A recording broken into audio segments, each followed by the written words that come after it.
Welcome to another Corporate Time with Tom and Dan. I am Dan. I'm Tom. Samantha's here. Butler's here. I consume 3 to 4 Diet Mountain Dews or Mountain Dew Zeros a day, and I need to stop. Yeah. And you guys during the ramp, a lot of people don't know that we're sitting here, we're waiting for makeup to come. They're coming, Yeah. They're dressing us and kind of everybody's running around here and we're signing checks and, cashing checks. When can we get hair and makeup for the studio? Money and everything, but never. Next year. Who's going to do it? Butler? You got to hire somebody. Yeah, we'll get a hair and makeup person that will be on call every morning. I want it to be Bungalower. Bungalow? I think his name is Brendan. Brendan, yeah. Mr. Bungalow? I don't think he goes as Mr. I think he does go by Mr. Bungalower. Mr. Bungalow. No, Tom can't say bungalower. Tom says bungalow or bungalore. Does he do hair and makeup? No. He does his own. He's an artist. Oh, okay. Well, I mean, I don't think there's anything Brendan... looks fantastic. I don't think there's anything Brendan really can't do. He's kind of one of those guys. He's like Gannon, but gay. Yeah, okay. He's a Renaissance man. Yeah, he can do anything. Like, I don't think there's anything... All gay things. No. He can do... He can... Not that things are... There's some blade in there. He can run between worlds. Yeah. But it is weird that I don't think I've... Like, he'll do weird stuff. He'll be like, I'm putting on this crazy event right in this, space, and I've got it all designed, and I designed the workspace, sold all the advertising, did all the bleachers. Like, he's weird that he can pull off big or small. He can do it all. Yeah. Bungalore. And he has fun the whole time doing it. I've been figuring you out a little bit. I've been figuring out that lately we've been peeling back this hate onion, and underneath we have found a beautiful green sprout of a blossom of fun that you have inside of you, sir. It's deep down in there. It is deep down in there. I think he wants it. He craves it. The last 2 days, just doesn't know how to do it. We have had fun. Yeah. Debatable. I mean, we have fun certain days, and then other days not so much fun. Yeah, but usually you set the tone, usually. Yeah. Oh, yeah. Daddy Tone. Yeah, you're Big Daddy Tone. You're Tone Loke. You're the Tone Loke of the show. No, I'm not. You are Osmosis Jones. Did you guys see? Remember, I was telling you yesterday about Please, that. changing the subject. It got too fun. Well, what do you want? want? No, it's fine. Did we see your some boring question, yes. documentary? Just tell us. Your question, sir. Your question. I saw a boring documentary. What is it We about? A knew guy? it. Oh, it's about. Let me guess. About a mountain climber. Was Every documentary Some lady you watch in a about car. a goddamn mountain climber. Oh, you're a free climber. Some retired sports person. Freaking climb already. That I did watch the end of God. the Lady and the Dale on HBO. Is that a series? It was a docuseries. It's about Dale Earnhart's wife, and it is riveting. It was that's really good. You go watch it. If I say too much, it'll give it away. But it's about basically like a guy who started out as a scam artist. Then he transitioned to a woman that didn't understand. This is like a 70s, Whoa. And then you look back and you're like, whoa, people were way less understanding. Well, bad. Yeah. Like to the point, just a little bit before that, putting people in jail for these kind of things. It's like crazy. I've never. If you're connecting the dots, it's usually like man to woman, not scam artist to woman. That's a weird transition to me. But hey. It's your life to live. And then it kind of goes beyond that and starts talking about the history of transsexuals in the United States and then education and stuff, which does go to show me, just like I was telling you, like the more you're exposed to things, the more you see things, the more normalized it becomes. And that's almost like knowledge is power. That's how things change. It's like, They've been telling us this for a year. They've been trying. Listen and so read obvious, and do your studies and just learn. The more you learn, the more you'll understand. But even beyond learning, it's just being exposed. You have to be open to it, too. And seeing and understanding and just seeing more. And those around you that might be influencing you need to be open to it. And maybe need to be open to you maybe finding your own way if you don't necessarily agree with what they're indoctrinating you into, correct? But that's not the one I want to talk. I want to talk about Iceman. God. All right. It wasn't on a documentary. It was on Real Sports. Is this a who's Iceman? It's that can be really good or really bad. It can either be a receiver that is the guy was the slippiest receiver ever, or it can be The hitman? a hired hitman. Yeah. There was the Iceman. No. It's this guy Win Hoff, and he's known as the Iceman. And I know his brother Jack. Yeah. You know, I'll leave. If you don't want to have can't fun, leave. get that. Rip out my computers. if you'd have done that, it'd have been a fun Friday. All I'm wanting you is to rip all your clothes off and make love to me. I was more mad that Butler laughed like he's never laughed before.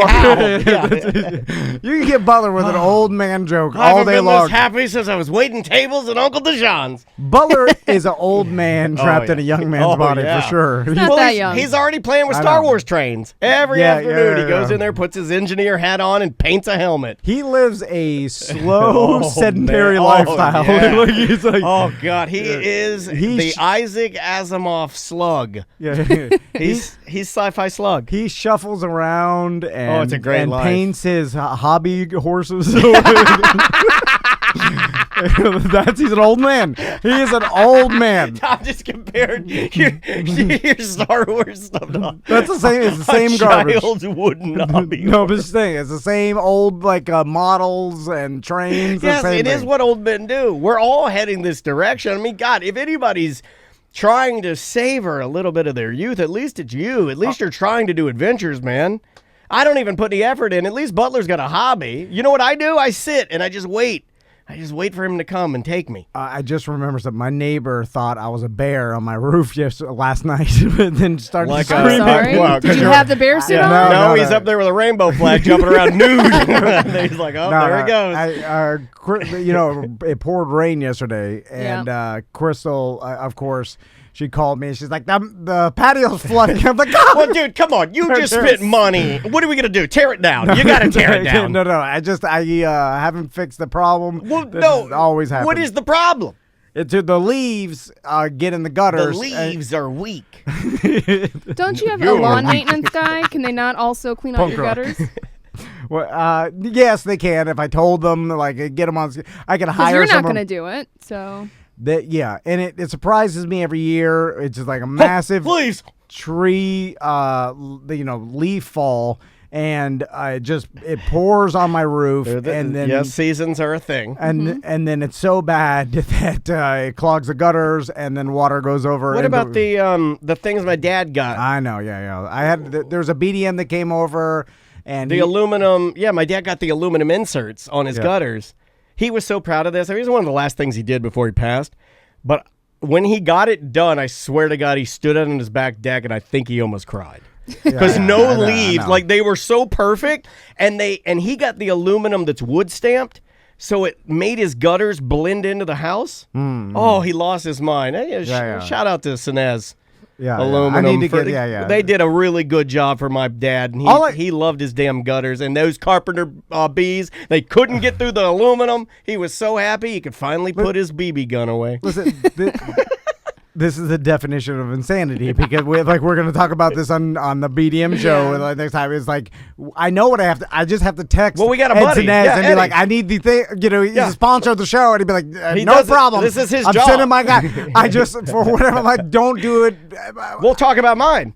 I don't know if you want to do it. Well, we were going to do it on another show, but we're going to do a BDM show where we're going to actually talk to a gentleman that I have made a mistake and wronged this man over 100 times. Yeah. It's You'll just have to sign up to be a BDM to find out. So, anyway, I knew that I had been procrastinating and not cleaning the gutters out, and then this was the final straw, almost flooded. So last night after dinner, I climbed up. You get up there naked again, yeah. I have a ladder just lays on my roof, at all times, just for emergencies, so I can get up there. Like in a movie where the kids go up there to escape their abusive stepdad, and they go up on the roof. They leave the ladder there so they can go up there and smoke cigarettes. Doesn't that sound like something? Like, I'll meet you on the roof. Because get your first kiss up there. I used to have it hanging in the garage, but from so many times, I just leave it. Well, the shingles are. The thing is grown into the shingles, like it's part of the house. It's part of the house, yeah. And so I got up there with some garbage bags. And then the gutter, every gutter was literally, packed. It was like you could count the months because the leaves on the bottom were soaked mush at that point, and then they're drier, like it was rings on a tree. Like some of the leaves weren't even wearing masks, and that's how old it was. That was like 9 months ago. In Antarctica, where they put that tube down, and then I love the tube, and they bring it up, and they're like, "This is the Jurassic period." It's like this line is like, "See this dust? That's when the world, the volcanoes erupted, or whatever." I mean, it's lovely that you have so much nature around you, and sometimes I do think about how beautiful his home is because it's covered in foliage and plants and beautiful old trees. My house, they just came in and they decimated, they tore everything down, they ripped everything, killed everything. Concrete jungle. Yeah, it's a concrete jungle, and I don't even have gutters. They just put a roof on mine and said, we killed everything, nothing will get in nothing. No, it's better. I got 2 stinky oaks that just drop leaves, and then the rest are all camphor trees that are all invasive species that like shouldn't even be in Florida. That are just raining leaves. Anyway, I'm up there, and I'm one scoop at a time. And at first, I started. That's the way to do it. That's the way to live life. Where I had to get to the edge. I'm wearing sandals, and then squat down.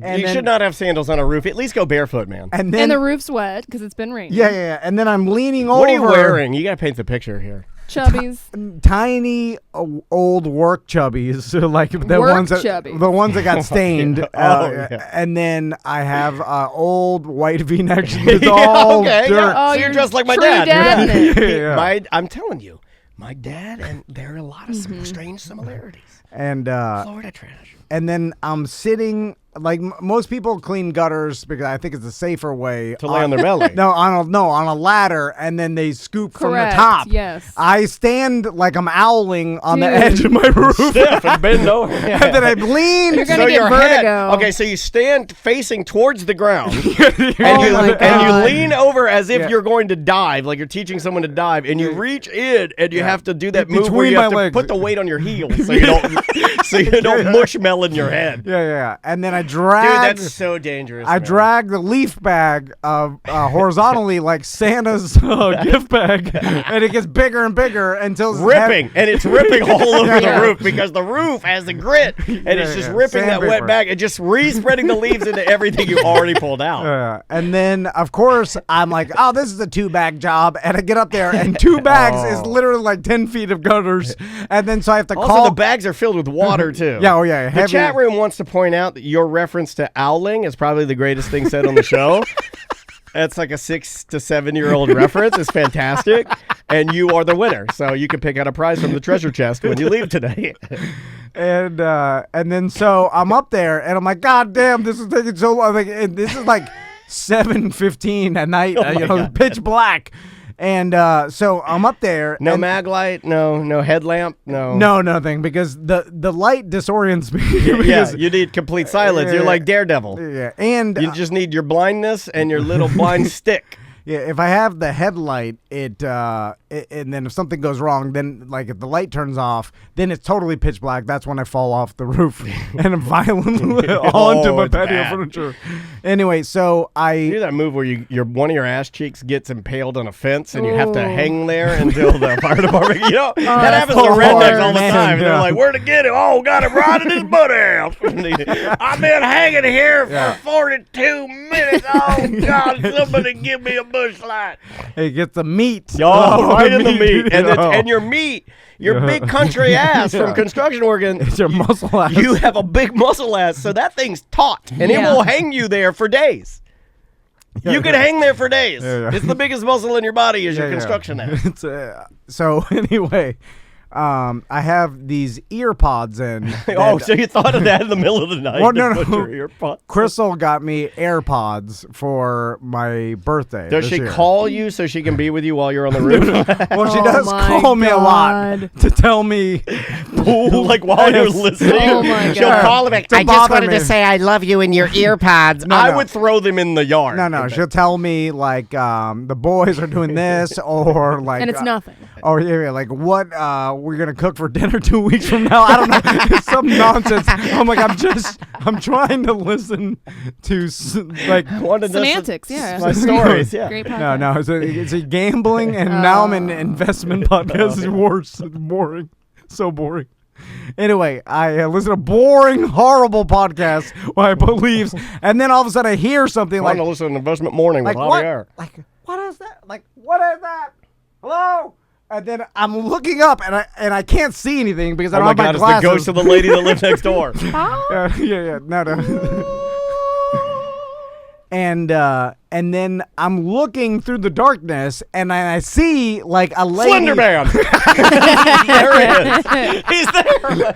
It's Castleberry Slender Man, which is really just your mailman. So Castleberry Slender Man works at Buffalo Wild Wings. He's the manager. He's got a lot of rings. And it's my neighbor. Which one? The Sally Suntan? No, is the Dr. Gould, Happy Gould, the one guy? that black lady with a knife in her bra. The cats. Oh, Catman. Catman's Catman. wife. She's awesome, man. and he's a good man. Yeah, he's a good man. He stopped someone from robbing my truck at least once. He's the leader of your street, I feel like. Yeah. Right? He's trying. I think Sam and I've already determined if hierarchy. He's the general. Yeah, I mean, you're up there. You're up there, but you're not as high as Catman. Yeah. And so. Anyway, she was like, "Hello," and she's because that's what you would say to a bear. And then I'm like, what hey, a sweet woman, right? That's the nicest thing you can. And she's like, "Oh my God, I heard something rustling around and dragging up there. I was like, it sounds too big to be a raccoon. I thought it was like it's a bear." And then I'm like, no, it's just me. Drunky the bear.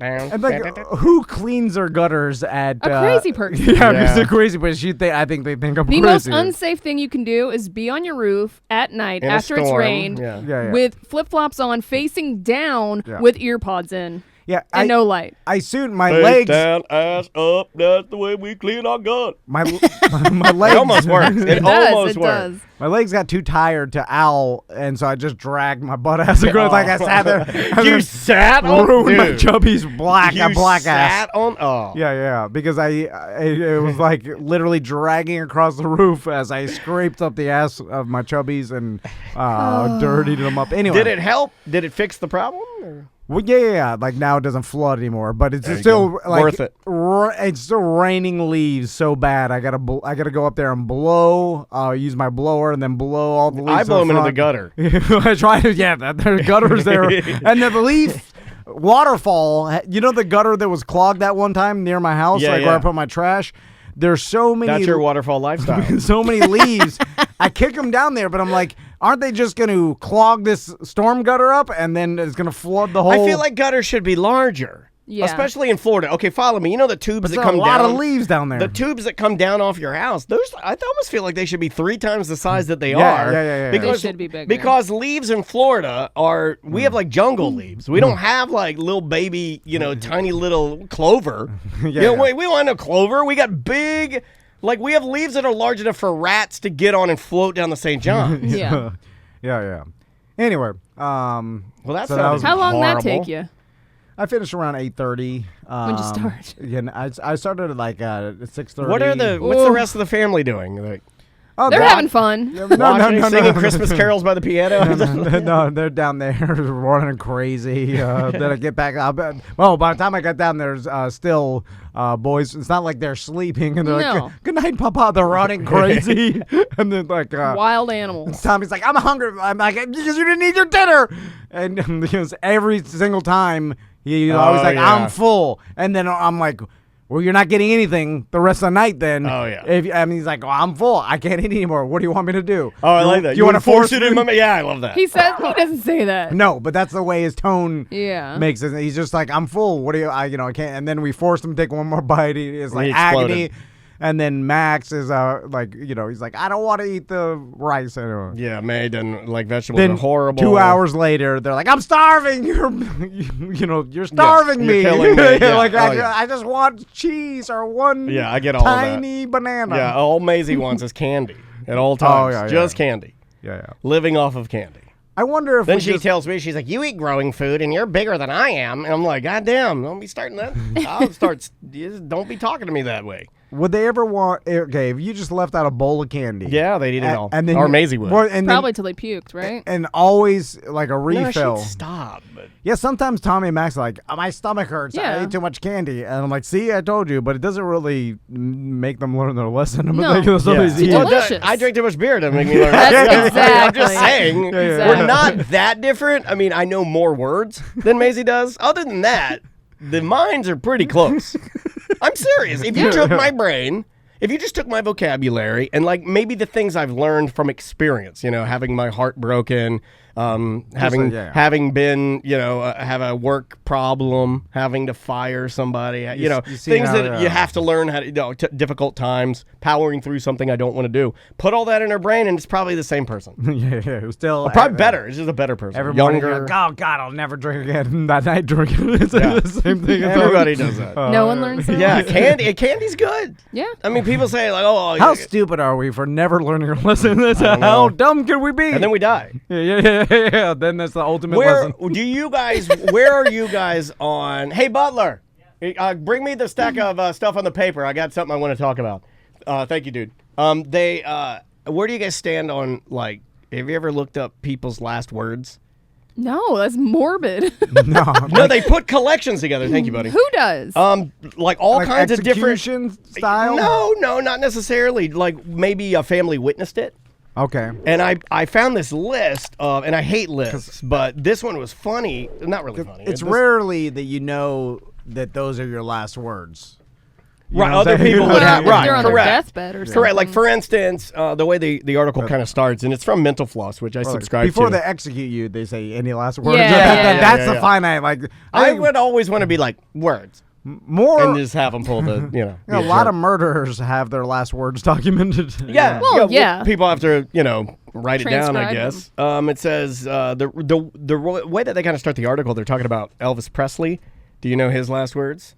No. Apparently, the woman who was with him went before he passed. He said, "I'm going to the bathroom to read." That was it. Okay. And let me see if there are other famous people on here you guys would know, like Frank Sinatra. This one's kind of sad. This one, Frank Sinatra's, I looked at and I go, that's me. Frank Sinatra died after saying, "I'm losing it." All right. Like he knew? I guess. I don't know. I guess you could draw your own conclusion from these, I mean, I would kind of take that like maybe How did Sinatra die? I couldn't tell you. He died pretty old, so it must have been some sort of cancer or, that was kind of... Like there's some, let's see. Nostradamus. This one was interesting because this guy... Heart attack. Yeah, Nostradamus, he said, tomorrow at sunrise, I shall no longer be here. No way. No, I don't believe that either. Hold on. If I was Nostradamus, look it up. Every night I'd say that. Yeah. One day you'd be right. Yeah. You just, if you say a bunch of things that will probably be right one day, like, and then you cover your bases. You're like, I'm going to die in my sleep. I'm going to die in the toilet. Like some of these, I don't know. I mean, we can look them up. I would imagine these have all been vetted by Mental Floss. But Marie Antoinette, apparently she stepped on her executioner's foot on her way to the guillotine. Her last words were, "Pardon-moi, monsieur." All right. Too nice. That's mental illness. There's no way. I mean, it doesn't seem real though, calm, right? It just doesn't. Yeah. How are you that calm? Let's see. Also, this one's really sad. Leonardo da Vinci apparently on his deathbed said, "I have offended God and mankind because my work did not reach the quality it should have." Oh wow, that's a I should have done better. Yeah, I did. And then the quote afterwards was like so the Mona Lisa wasn't extraordinary enough for everybody. Buddy Rich, the drummer. Buddy Rich. I love the drummer Buddy Rich, but he is known as being kind of an a-hole. When he died after surgery in 1987, as he was being prepped for surgery, a nurse asked him, "Is there anything you can't take?" And Rich said, "Yeah, country music." And then he died. In fact, I'm more impressed by any mountain bike video on the internet than the Mona Lisa. Seriously. Like a guy wheeling for like 9 miles straight. Yeah. Or any sort of like the 12 o'clock crew or whatever from Baltimore gets on some turnpike and then does like a wheelie for 5 miles. I'm like 100 times more impressed by that than the Mona Lisa. I saw in person, and I'm like, all right, not that good. This one's my favorite. Arthur Conan Doyle, who wrote Sherlock Holmes, apparently died at the age of 71 in his garden. He turned to his wife. He said, "You are wonderful." Then he clutched his chest and died. That's the way to do it. Is it? Yeah, make an exit. I still contend. Give her something to remember. If you knew you were dying, what would you want your last words to be?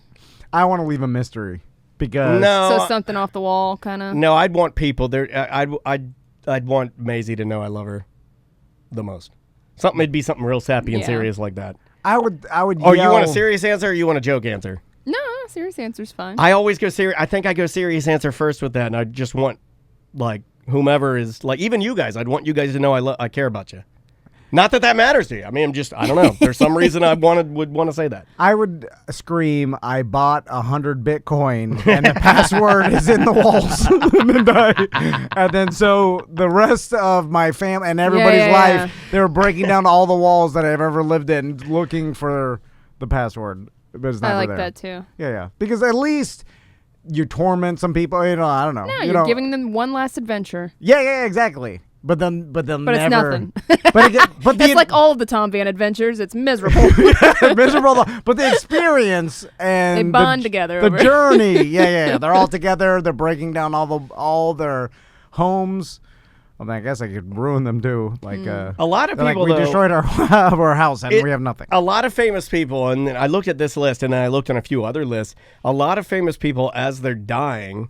And sure, we have more famous people on record, obviously, because they're observed more, right? But they say "wow" a lot. I think that's like the number one thing I came across when I was looking at multiple kind of sites. I know it's kind of morbid, but the number one thing is like a wow. Like even Steve Jobs. Maybe they saw the light. Yeah, like Steve Jobs said, according to his sister Mona, the Apple founder's last words were "oh wow, oh wow, oh wow." And then Bo Diddley, blues guitarist, he said, "Oh wow." There's a lot of "oh wows." Interesting. Well, there's something where right before you die, your brain like dumps an insane amount of DMT, euphoria feeling, and then you get hallucinations. You feel good, like it's weird things. So I guess that makes more sense. It's either that or God. one of the drugs, it's one or the other. Chemicals in your brain, or. I'll go with the chemicals because that seems the more likely. The one that's got to be bad, though, if you're just going off of last words, and it happens a lot in movies, are the ones where, in movies you don't get a lot of the mumble, but there's got to be a lot of like where the person's like basically incapacitated, and you're like, "What's that, Grandma?" And she's like, "I said it was bad," and that's it. And you'll never know what it was. But in the movies, you get the guys that are like, "Just tell her." And then that's it. They're like, and then you're like, "Well, what was you gonna say?" Tell them what? Yeah. Also, when you die, can you die with your eyes closed because you're freaking everybody out? Yeah. My grandma died with her eyes open. No, come on, don't say that. Like in her garden, holding her garden utensils, like happy with a smile on her face. When my grandfather found her, she was like, she died doing like her favorite thing. Like there's nothing she loved more. She would have loved the Tom and Dan Growers and Showers group because she was really wickedly good at plants, like crazy good at it. And she died with her eyes open, smiling in her garden. It's creepy. So back to the that documentary about the Iceman, jumping in cold water. Like this guy's this guy's obsessed with jumping in cold water. Tom is obsessed with and I see That's this. what I'm saying. Oh yeah, this guy's talking about it. Just do it, dude.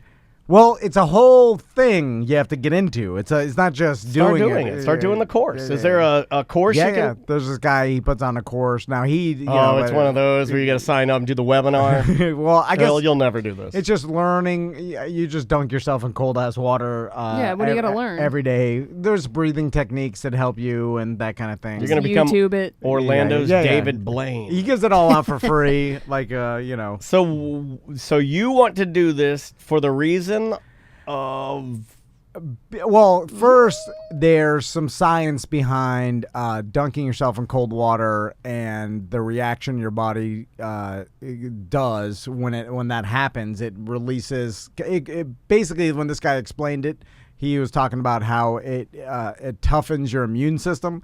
and your body is basically thinking it's dying. And then it releases chemicals and things like that to combat that. Now, you have mentioned you're biologically hacking yourself a little bit. You have mentioned this to me before in a way that you thought it might alleviate anxiety with me, right? Yes, yeah. Look, if this is something, and I'm being serious here, if this is something you would like to do, I happen to really like taking, like, I challenge myself after workouts where I go in and I put the shower on the coldest it is, and I walk in there, and then I try not to let my body move. I have to just stare straight forward, and I like it. Let's do it. Yeah. I think it's you would have to do the Because this is crazier than that, right? I did see you play Sonic the Hedgehog in an ice bath. Yeah, you're good at this stuff, man. Yeah, but that I didn't really enjoy that, but I don't think you're going to enjoy this either. Well, I think you want to, but you're not. Also, there's that aspect of, like, I wanted to start doing it with my pool. I've talked about this so many times. I just do it, but it's like, can you put yourself through misery voluntarily? I feel like your life is already misery. No, I try to make it easy. He enjoys that. He also exaggerates it, and I don't know at this point. I used to know which parts were exaggerations. Yeah, I don't know anymore. It all blurs together but now. it's been more fun just to give it to God and just let him, like, I don't even know. I don't even know if he actually has sons. The bad parts are the funniest. That's all. So I focus on those. That's absolutely today, true. I looked at my sons. I'm like, I got it pretty good. Yeah. That's not funny. I mean, it's not. You could ask Tom. It's not as funny unless I'm having an anxiety attack in the bushes while a clown yells at me through a megaphone. I poop my pants. Also, no one wants to hear how good your day is. I don't. I'm like, oh, great. There are podcasts like that where guys will, like, start. It's like a 5-minute podcast. The guy's like, hey, what's up? It's me, Jerry. I am having a wonderful day. Click. Turn that off. But there's, like, positivity stuff. I get it. Anyway, but the cold therapy stuff. Let's do it. It seems intriguing to me. And I'll tell you, Crystal the other day. Does this have anything to do with Butler saying you need to freeze your thighs? No. Not that. Can we use I'm not that talking to about freeze your like your legs or something? I'm talking about just getting in there in super cold water. How long do you have to stay? I don't know. There's a whole thing. I mean, there's like, apparently tons of people that do this. I watch this documentary. Well, and then this is not a documentary. This was just on Real Sports, a segment on Real Sports. If I watch this segment. You can go on YouTube. Just look up the guy's name, Wim Hof. Wim. Oh, sorry. Wim Hof. W-I-M. And Asian man? No. Dutch. Yeah. Dutch man? Yeah. I'm trying to place his name. He basically, gets himself in ice, and he's like climbed Mount Everest with no shirt on, and like, and then that's just because he has a nice, figure. He just figured out a way with breathing and stuff. I have his list of extraordinary achievements. Yeah, read it. Running a half marathon above the Arctic Circle, barefoot only, wearing shorts. Swimming underneath ice for 66 meters. Hanging on one finger at an altitude of 2,000 meters. I don't believe that one. I need to see that. Yeah. Climbing on the highest mountains in the world while wearing only shorts. Running a full marathon in the Namib Desert without drinking. Standing in a container while covered in ice cubes for extended periods of time. Shown scientifically that the autonomous nervous system related to the innate immune response can be willfully influenced, something that was previously unknown to science. So could he be an anomaly, though? No, his biology and stuff may make it better. Kind of like certain people's biology makes whatever they're doing better for them. But he's taught other people to do this. Yeah, and he calls it the Wim Hof method, and he's taught other people how to do this kind of stuff. And wait a minute, Michael's talked about this, right? Yeah. Our friend, Michael talks about it. Our friend who's a trainer. Yeah. Yeah.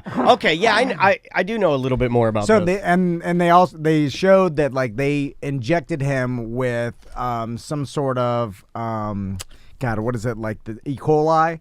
And because they wanted to test his immune system and stuff. So he does this breathing method, and they inject him with E. coli, a little bit of it, and in a normal human's body's response, your temperature will go up, your body will start fighting it off or whatever, and like it'll cause symptoms of E. coli poisoning or whatever.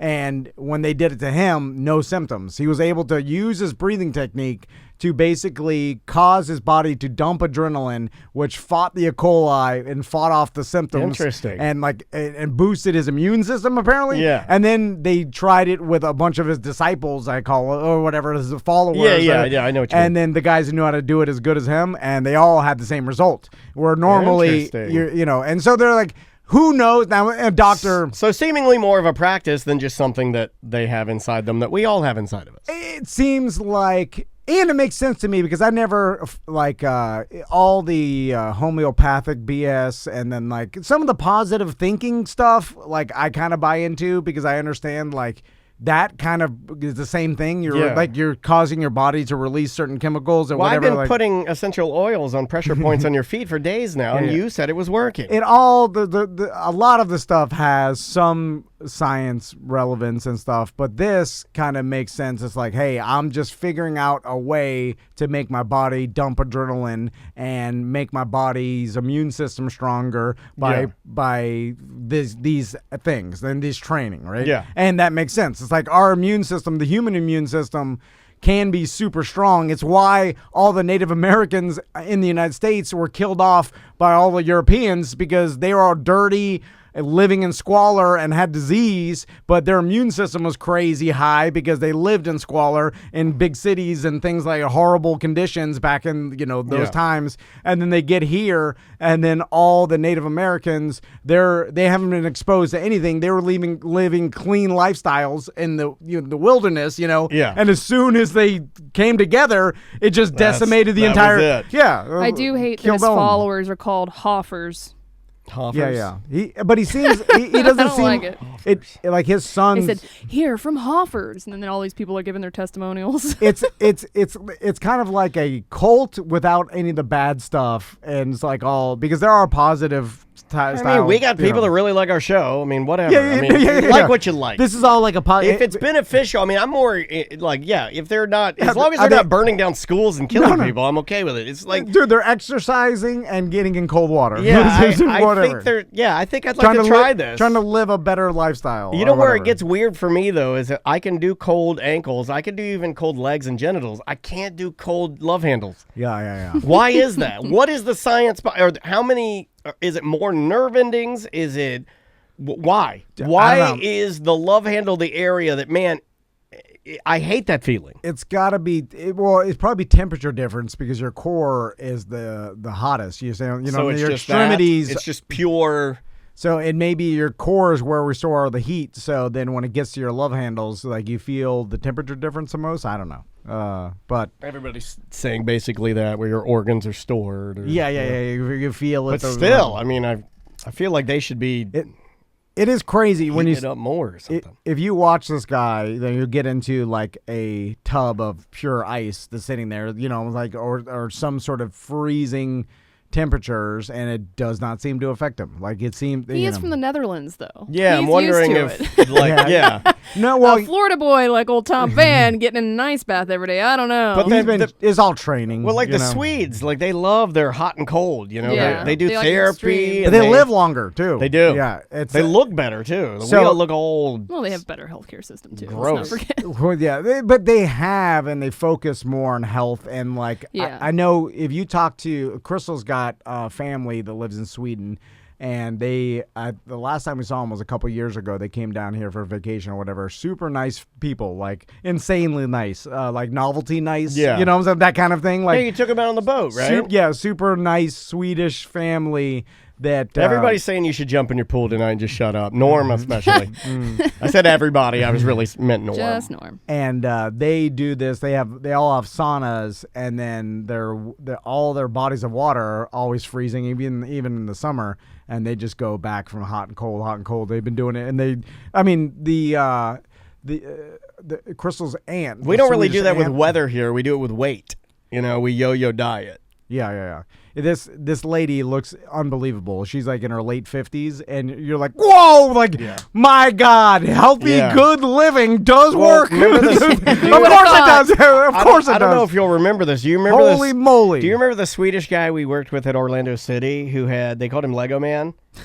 Yeah, because he had hair like a Lego man. Yeah. And the guy was like 50, and he had like beautiful flowing blonde surfer hair. Yeah. And he looked younger than we do now, and he was like 50, and he was like a tan, like. That's good genes, yeah, he was good just like living. a tan Netherlandman. Yeah. Netherman. And he was like, you look at him, you're like, he looked like Gabrielle Reese's husband.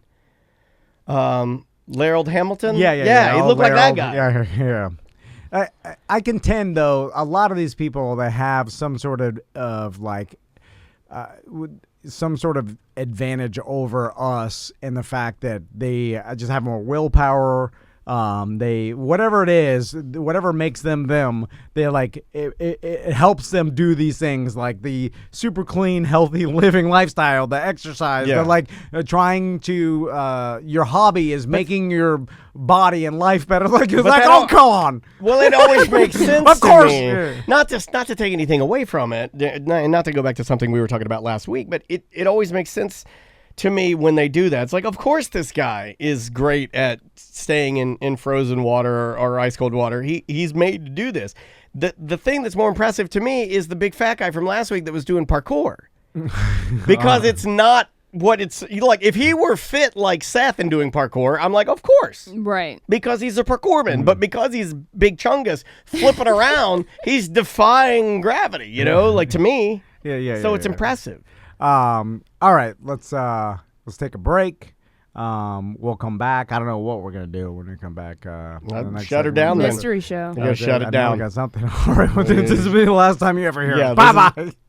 Welcome back to A Corporate Time with Tom and Dan. I'm Tom. I am Dan. Samantha and Butler are here. Fish tank is looking fantastic.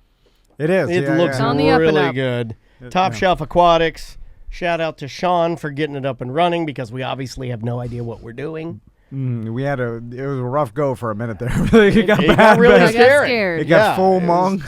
It was literally 3 seconds to midnight. The grass started to grow long green grass and red grass. And then we what told about the whippy red grass that looked like Venom from Spider-Man? Yeah. It looked like a actual virus the red virus would get on a fish and then consume its body. Then we talked ourselves into that this was normal and this was healthy. Remember that, I that did phase? not. I told you I did not believe that. I said it looks more natural. I was trying to talk you, put a spin on it. Yeah. I tried to. This is what's supposed to happen. Yeah, I was like, look at it. It looks just like the St. John. Yeah, but it was not. It It was was not. not. Yeah. Because when I showed up the next day after Sean from Top Shelf Aquatics gave it the once over, everything that I loved was gone. Everything. But I The think that was mong, the the death. red mong, green mong, the red death, the black death. Yeah. The little fish, the little orange fish that we have Yeah, that looks like a snoots. little snoots. He looks like a little orange alligator. Yeah. I don't know if you guys have looked, but his eyes are now completely cloudy white. He is blind. Oh. I think that was my red death. Yeah, the mong got him. The mong got him. So he's got a case of mong eye. Yeah. He's blind. Yeah, that's fine. The though. big dory fish we have, I believe, is a surgeon fish or a blue tang, right? Yes. That thing is big fat bully with big fat goofus teeth.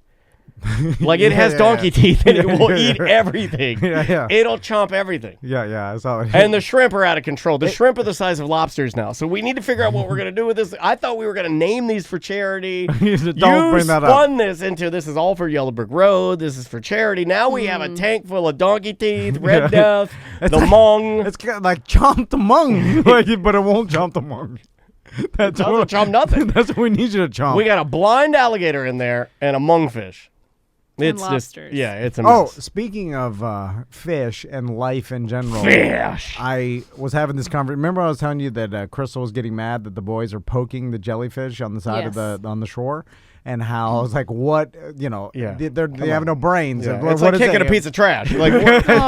Yeah, No, stab seriously. them all. Yeah, if Maisie's Who kicking a cares? milk carton down the road, what do I care? I mean, I guess there's some people out there who would say, pick it up, save the earth, but, Well, so then we got into this long conversation because Crystal's like, she's like, why do I care so much about the jellyfish? Oh, did She's you like, turn her overnight? No, but Wow, she my started God, questioning That was it. easy. But then it went into insanity, and I'll tell you because she's like, why do I care about the jellyfish? Like, technically, they don't have any brains. Right. They can't, to our knowledge, feel anything. They don't care about nervous you. system. Like, Why do you care about them? it's just a life form. Like, and like, to what extent? Like, then she started questioning. She's like, why do I kill ants? Like, they have.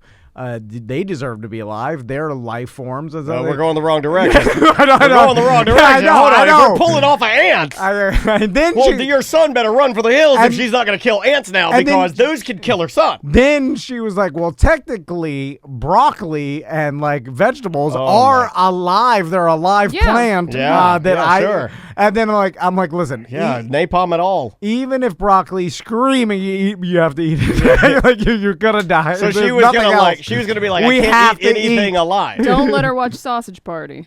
What is that? It was just a really bad movie. It wasn't that bad if you were tooted. Was that the animated one? Yeah, where the food comes along. Oh yeah. Anyway, so they had a lot of food sex. But then we started getting a long discussion about like what kind of life matters. Like like those billboards.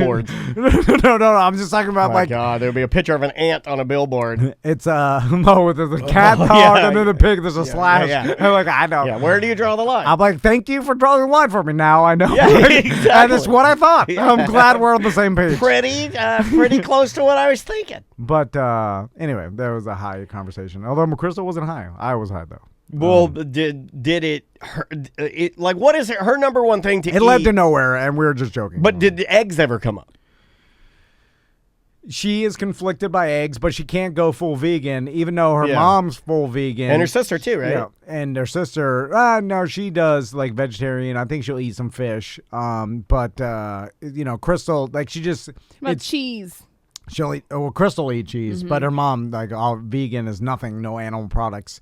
But Crystal just can't make that because it's hard, man. From vegetarian is you can get by pretty good, but when you make the step to vegan, it becomes very limited options. Real limited. Although a lot of restaurants have vegan options now, more than than they used to. I had one last night that was like a vegan stuffed shell deal. I mean, if it's there, lately what they've been doing is just kind of like blending it in there, which I actually like better than you putting it on a separate menu. Yeah. I prefer if you just blend it in there, and if I happen to select it, then I selected it. No big deal. Yeah. Because I don't care. Make it less of a deal, and it'll be less of a deal, right? Yeah. I'm glad we're getting like a local butcher sponsor organic meats. I'll just announce it. Dude, I could not. I am, but it's Bonerville for me. I'm so excited about this, man. Because you know what got me into this mindset more and more is that I went to my buddy's ranch and then he gave me some steaks and some hamburger like from his own cow. You've been needing to do this, man. And I smoked some ribs a couple weeks ago. But it's in my freezer, and then I got like ground beef the other day from Publix or whatever, and then that's not the same. Even besides the taste and everything, just mentally, I was just like, man, I want the one that it was my buddy's cow better than this. I agree. And it just psychologically seemed like there was a difference, and the one that was local and from a cow that I knew. And then I started thinking like, well, man, I should really just limit and try to eat the best quality meat instead of the cheapo. I've always just bought whatever cheap those are that don't care. But I don't know. I feel like I care a little more now. I'm proud of you. This is good because I told you the best hamburger I've made in recent days was the one where I remember I went, I selected the cuts at the butcher, I took it home, I ground it myself for my wife and daughter. It took a long time. I seasoned it the way I wanted to, but true to what Juan, our friend, who's our Twitch manager and a good buddy of the show, and he happens to be a chef, it's gonna be better. It's almost impossible to not be better. Yeah. If you buy better, high quality, ingredients, organic, better ingredients, eventually you will use the N-word on a phone call with your pizza guys. But also, you'll do it. Even it is better, and it's psychologically it seems like it also better for you if you just limit it. Because more expensive means you'll eat less of it, and everybody probably does need to moderate eat less of it because too much is unhealthy. The pandemic, especially at our age, a bunch of red meat all the time. The pandemic was absolutely the worst thing in the world, and everybody hates it. But in my world, I was forced to eat more vegetarian items because Andrea likes that because we were cooking more. And I like that now. And I was forced to cook more and appreciate cooking more. And now, even though things are like more open and you can do more, I just prefer to cook. It like I like the taste of it better. I can control everything in it better. Maisie enjoys doing it. I think the boys would like cooking with you too if you teach them how to grill. Yeah, they would like to do that. Although just tending it, there's not much the grill. Get a Blackstone, dude. You can grill some veggies. Yeah, do a Blackstone. You can do all kinds of vegetables on a Blackstone. Rice. Yeah. I did some mushrooms and some assorted peppers the other night that were amazing. Portobello Grilled steaks. cheese. It's one of those things that I don't have the enjoyment level that other people have with cooking yet. Good, though. Maybe you won't be fat. No, but I appreciate someone that appreciates cooking because obviously your meals are better, your quality of life you like is the probably ribs I gave you, right? And you said, "Oh yeah, I smoked him unbelievable." some ribs, and he loved it. Andrea threw out the rest of them. I had them frozen. He threw them out. No. Yeah, I know. I said I'd give them to Tom. Yeah. No, They were frozen, but she threw them out. She's crazy. She's a hacker slasher. She's the opposite of your garage. I'll have a drink and I'll set it down a White Claw. I have one sip and I'm going to take it, crunch it. It's already recycled. That's wasteful. No, she just likes to keep things clean. I know it is. I tell her, stop that. She'll clean up behind me. I'll be cutting, put the knife down, take the peppers, put them on the Blackstone. They're sizzling. Go to get my knife again. It's already rinsed and in the dishwasher. You get too good at life, it starts going bad again. It does. It does. We get some of our biggest throw fights. Away full things. Maybe I'll get her to good ribs. Yeah. That's now bad at life, dude. I'll call. I'll get her to call it on Friday. I was pissed. Your freezer's clean, but you've thrown away good food. Correct. Bad at life. Correct. Oh, now bad. Yeah. There's a little bit of bad. Oh, thank you. Get her so bad. I was so mad about those damn ribs. I go, where are my ribs? It's like the person that works out too much, and then you're like, your kidneys are failing. You're too, you know what I'm saying? Like that happens. Like some of these endurance athletes and stuff, like they become obsessed with it, and they start doing damage to their body. Are you? Where are we at on Cameo? Are we on Cameo yet? Did anybody get an email? Did we even apply? I applied again. Okay. For the show, like as an entity now. I don't think we got on there. Well, I mean, did you drop Heather Shaw's name? Maybe I should. We'll do it maybe independently. Here's this guy. Hey buddies, Tom and Dan. I was wanting to plead with you for you guys to try to be available on Cameo. I would buy your time so you could talk to me like I could pretend you're talking to me. Anyway, I was in rehab, I think, at the time that Tom was going through his Kratom days. I'm dying to know what Kratom Tom was like. What was going on then, and why Kratom? And all right, thanks very much. I love you guys. He thought about you while he was in Trying to rehab. find my report. Yeah. While you were doing Kratom, that's a sign. And he called you Kratom Tom. He said, "Why was he doing it?" I thought it was a tea. Yeah, we all did. I thought it was a healthy tea, and then I was like, "Oh, this." Yeah, ooh la la, tea is fancy. It's disgusting. I am the queen. Except for the fact that this does not taste like tea. Yeah, it's disgusting. it doesn't taste Tasted like old library books. Yeah, it tasted the like funniest thing you've ever you said. powdered. Like if you grind it up Powder. library books and you threw it in your mouth. It tastes like the Declaration of Independence jockstrap. It is dusty, stale, and you take it and you eat it, and then about 3 minutes later, you get a very small redneck cocaine buzz. Yeah. It's more of a Caffeinated. opiate buzz. Yeah. It's weird. You get a tiny little. It does give you it's like you get a tingle and you get an uncontrollable urge to buy a dirty teddy bear and rush to a birthday party. It's like, did someone crush a tiny little Percocet and then do that salt thing that one guy does in the internet? He's like, Salt Bay. Salt Bay. Yeah. They Salt Bayed some Percocet on the top. salt thing the guy does on the internet. Not Old Bay, Salt Bay. It was an old library book dust. Oh. That's what Kratom is. Disgusting. I will say though that I like the feeling. But it's bad. I don't think it's good for you. I don't think you should be doing it. Yeah. Well, then it was like I'm just gonna stick to regular drugs. Yeah. It was the tried and true. Because there's like not regular enough tea, and then I'm like, why am I taking it and gagging it down on a spoon? Is not tea. Yeah, they're like, you're supposed to mix it, and I tried mixing it. It's worse when you mixed it. Yeah. I just eat it on a spoon, and then I drink Mountain Dew on top of it. It's like I'm doubling the poison I'm putting in my body. It's like It's very embarrassing when we had sponsors here like Bart Maris. Don't talk about it. Yeah, well. And Tom's gagging it down over the sink, washing it down with Mountain Well, Dew. give me a second, Bart. You come in, It was sold to me as a healthy alternative. powder around your lips like you've been, I don't know. It's bad. It was like, hey, this will give you some energy. Oh my God. I took it one time before it worked out. You're bad idea. Seem to have Did you have a kratom freak out? Yeah, I was like, oh my, something's internally into the library books. Uh-oh. Oh, I'm not. Something's reading. It's stupid. Yeah. Don't do it. Stay off drugs, kids. Drugs are bad. Don't do dope. Do the regular drugs. Drugs are for nerds. Yeah, regular Get your drugs. THC license. There's do more. That. It's a recommendation. I got to stop you from saying license. You keep saying license like it's literally like a pilot license. It's a recommendation. That's how I look at it. They recommend that I'm you as proud of that as as you've been saying it's the Congressional Medal of Cannabis. The Presidential Congressional Medal of Cannabis. Purple Heart. Let's try this one right here. You can never have enough, Mike B. Hey, everyone, it's Mike B from the Unknown Radio Show. Tom literally just can't imagine anything that literally hasn't ever happened to him. Yeah. It's ridiculous that he's so good at improvisational conversation, because the guy literally can't imagine anyone else's life unless it's happened to him. It's ridiculous. But thank you, everyone, for checking in on me. I love you guys. Mwah. Bye.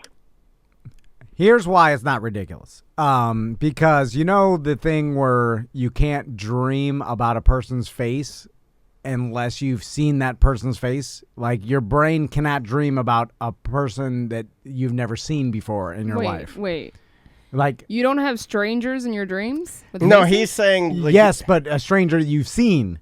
Your brain cannot invent a complete person that's never been seen before. So it can't take pieces. I think it's proof. I've had random people in my dreams that I've never seen. It can't take. I think he's. I don't think so. So you can't take pieces. Well, I'm just going by. You're proving Mike B's point. I'm going by some sort of thing that I've heard before. Yeah, okay, all right. But I like think this. it's right. Twitch. No, I've heard that too. Like where like you think you're seeing a person, but you're not getting specifics. It's just an entity. Yes, or if you actually see a person and you see what the person looks like, you have seen that person before. You may not know, right? But you have seen that kind of person. like a Swervy Jones cartoon, in the fact that everybody who's in the background has been in a previous Tom and Dan cartoon. Yeah, just as a different person. Interesting. Okay, I don't know if I've heard that before. I've never heard that before, and I've had dreams with people that I don't know in my dreams. Well, you think you don't know them, but you somehow have seen them before at one point in time. You just don't remember. I think that's the case. Like, you cannot dream about a person's face or a person and see them without ever seeing them in the past in one part of your life. You know what I'm saying? Like, your brain needs that. It can't just create a perfect stranger you've never ever seen before. Anyway. Yeah. Can the sleeping brain create unique people that the walking brain has never seen before? Juan just threw this in the Twitch chat room. Juan, I'm not going to be able to read that because it's very Juan, in-depth. you tell us. You're smart. Yeah, just, if you want to call in and sum it up for us or possibly dump it in the chat, that's fair. But that's very interesting. I like all that stuff. So, anyway, based on that, which may or may not be true, then I can't imagine or an experience I've never experienced. You see what I'm saying? Like, I don't know what it's like to have anxiety, or I do, because I've experienced anxiety. I don't know what Mike B is talking about. Like, I'm sure he's talking about how, like, I'm so confused. It's very by Miami friend syndrome, where someone tells you like something and you're always like, that can't happen, that doesn't happen. Yeah, yeah. No one does that. That's almost like talk show syndrome, though. Imagine if we just said, that's possible. I mean, my God, how boring it plausible. would be. Next caller. Yeah. What? Could happen. Plausible? Don't know yet. Love your dream. No judgment here. Next caller. I was just taking a hard step. I don't know. Come on, Mike B. What do you give me S for? I still think... that's a good question from the chat. Does a person who is born blind dream with faces if they've never seen a face before? Oh, wow. There's studies on this. Yeah. And a person that's born blind cannot, like, obviously, he's never seen anything. he can imagine what something looks like based on feel, I imagine, right? Like he knows that what a human head feels like, so he could probably put that, model it in his head. Like, okay, I feel hair. What does hair feel like? Stepholumpus says they do not see faces in dreams. Now you got it from a chat. That's definitive. Yeah. So you got it from the chat. There is a lot. You hate dreams. This is the most we've ever had you talk about dreams. That's why I'm kind of letting this go and I'm enjoying it. I'm kind of wallowing in it a little bit. Because I'm not talking about specific dreams. That's nonsense to me. But the why our brain does it, what Honest question to you, sir. Have you ever had a dream in which in the dream either of your sons was injured that when you woke up you were like rattled? No. Because I haven't really dreamed many dreams since my sons have been born. Like I don't remember most dreams even before, like maybe in my younger years. Is your lack of dreams directly related to childhood trauma? No, I don't think so. Is your lack of dreams? Have that much. Here's the thing: I had one childhood trauma, which when my dad died. I don't believe that. But but before I didn't. I don't think you. I don't think you realize some of the things were trauma. I didn't. I mean, to my knowledge, I had a perfectly normal upbringing up until Dad died. Can I control my? That's not true. You don't have boundaries. You didn't grow up with boundaries. Okay, what are you, a therapist? Boundaries. Break through the boundaries. That's what I. Break on through to the other side. Break on through the doors. Open the doors. Yeah. Who wants boundaries? Yeah, Jim Morrison, Morrison's Cafeteria. It's limitless, not boundaries-less. I like boundaries-less. Actually, it's a little clunkier and better. Let's do one more. Unless we got to get out of here, but I'm having fun. Let's try this one. What's up, guys? No, I'm not doing that one. That guy's going to talk about shorting stocks, and I just not willing. We don't have enough time for that. Okay. Let's try this one. Hey, gang. BDM Jake from Tampa here. I just wanted to point out, and I don't know how long this has been going on. I might be just noticing it, but it seems that recently Tom has developed this new catchphrase to kind of tag his jokes, sort of like an applause sign going off at a live screening of something, where he'll say some random joke, some random line, usually something about his wife, and then he ends it with a what. He goes, the crow was doing this. Oh, what? Like a punchline. I don't know. Just pointing that out, Tom. I don't know if that's a new thing or not. Well, let me call into your show and tell you what you do all day, you big fat turd. Yeah, thank you, Daniel. Get him. Well, I don't take when people start beating on my girlfriend like that. I appreciate you defending my honor. I will always defend your honor, sir. This guy, he's like, I wonder if that's a new thing for Joe. He says, what? I have noticed that. Yeah. And I've written 9 songs that have not been released about it. Yeah. But we should stop it. It's getting worse No, and more bumbly. I imagine as I get older and older, like, could you imagine how bad it's going to be in 20 years? I'm in a full manic swing right now. I'm in a full positivity manic swing right now. And then when I swing back to alcoholism, oh my God. Oh, those are my favorite times. It's going to be like a fat person putting all their weight into a wheelchair at the theme parks. You got to sit in that thing easy. You can't just plump down. You got to use a little bit of your muscle structure to ease into it and let those wheels kind of. You can't just rock it down in there. You're going to rip the rivets right out of the vinyl. I like real drunk, sad Daniel. That's my favorite type of Daniel. You can't do anything right. You are an embarrassment. You're not even a full-size man. Yeah. That kind of stuff. Yeah. I gotta laugh and laugh. Staring in the mirror. You look in the mirror. Why are your pores so big, you ugly? A lot of that. Why is that so funny, though, when people do that? I don't know. Human beings are horrible. We laugh at. I've always wondered why is it so funny when a guy gets yelled at by his wife. To me, you love it when I get yelled at. Oh yeah. Well, I love it when anybody. And guys always do that move where, and you do it too, where you do that move where you side eye your wife. Like we don't do that. We all do that. Yeah. Everybody does that. Like, Well, it makes you feel better by yourself. Like, my God, these guys are out of control. He's really going to hit her. One of my favorite versions of this, and then we'll go take a break, is when we were whitewater rafting in Colorado, and my wife was mad. The kids were miserable. I'm like, God damn, why do we spend $480 on this garbage? And but then I saw a husband and wife in this thing called a ducky. What a ducky is, it's a miniature whitewater raft just for two people, right? Oh, yeah. And make it closer. It's for like a more, I guess, extreme whitewater experience because the thing's smaller or whatever. Yeah, ducky. And he was in there with his wife, and then the tour guide like screamed at the ducky group to like, hey, take the left. It's more, zany, crazier rapids, right? And they went to the left, and he dumped it over with his wife, and then they come up, and she was wearing like the life jacket, but it's a hot day. Like, but I like it when one of her big boobs is out the neck hole of her vein. Oh man, that's the worst. She lost her sunglasses. Make those things bigger. Oh yeah. She is now wet. She had like a fleece shirt on, and she's climbing back up, and he's like pulling her up. And you can see her whale tail, like her jeans are sagging down. And she was the maddest lady I've ever seen. And I knew that he had convinced her to do this. Yep. Yeah. She didn't want to do it. Ducky, ducky, quack, quack. Now she's completely wet. She lost her sunglasses,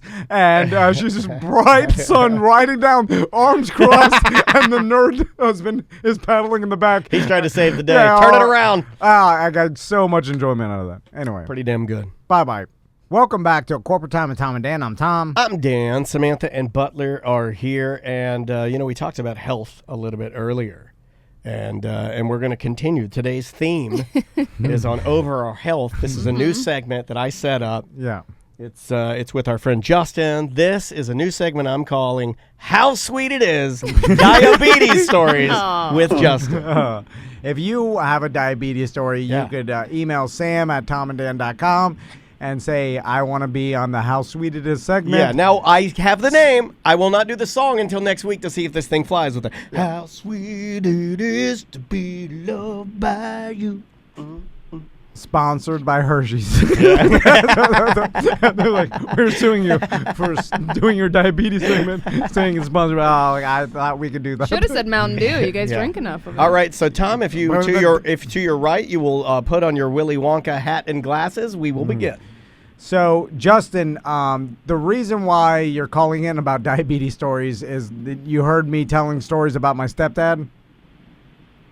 Yeah. First off, can the Hershey sponsor? Can that be sugar-free Hershey's just for? Yeah. Well, hold on. Diarrhea. Here's why I'm mad at diabetes is because Tell me why.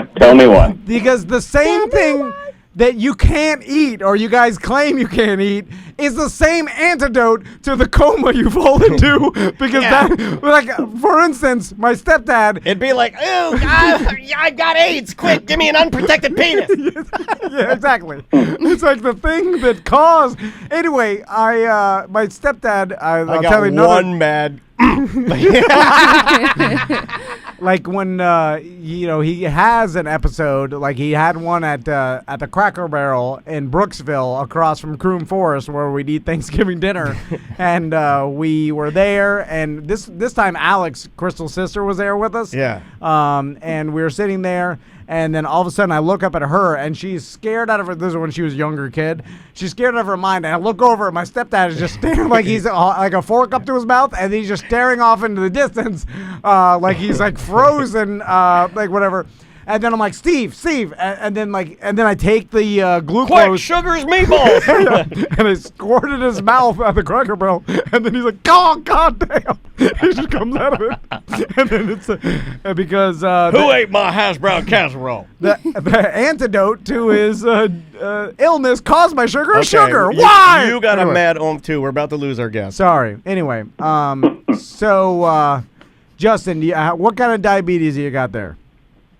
So I'm assuming, like, just out of curiosity, your stepdad, Steve, he took shots then, right? Like he had needles and used insulin, took shots that way? Is that how he did it? Yeah. He did indeed. He was in fact, Red Foo from LMFAO. He was a type 1, yeah. Type 1, yeah. Yeah, no, I have the same thing. You got type 1, which is where you have to have insulin, and then you got type 2, where you may not necessarily have to have insulin, even though sometimes they do. But type 1s is generally oftentimes people say it's genetic or it happens when you're young. But the short end of the stick is when you're type 1, your own body creates a reaction to your pancreas and kills all the cells that produce insulin. And so you basically are attacking yourself compared to when you're type 2, you're usually humongous, chungus, and you become almost immune to insulin. So even though you produce it, you just can't, it doesn't work, and your sugar just keeps killing you. Gotcha. But I've got the type 1s, just like your Steve did there. So now, when you were growing up, was this, like, my stepdad believed he was going to die early because that's what doctors in the 70s told him, they didn't know as much. I tell myself that daily. It's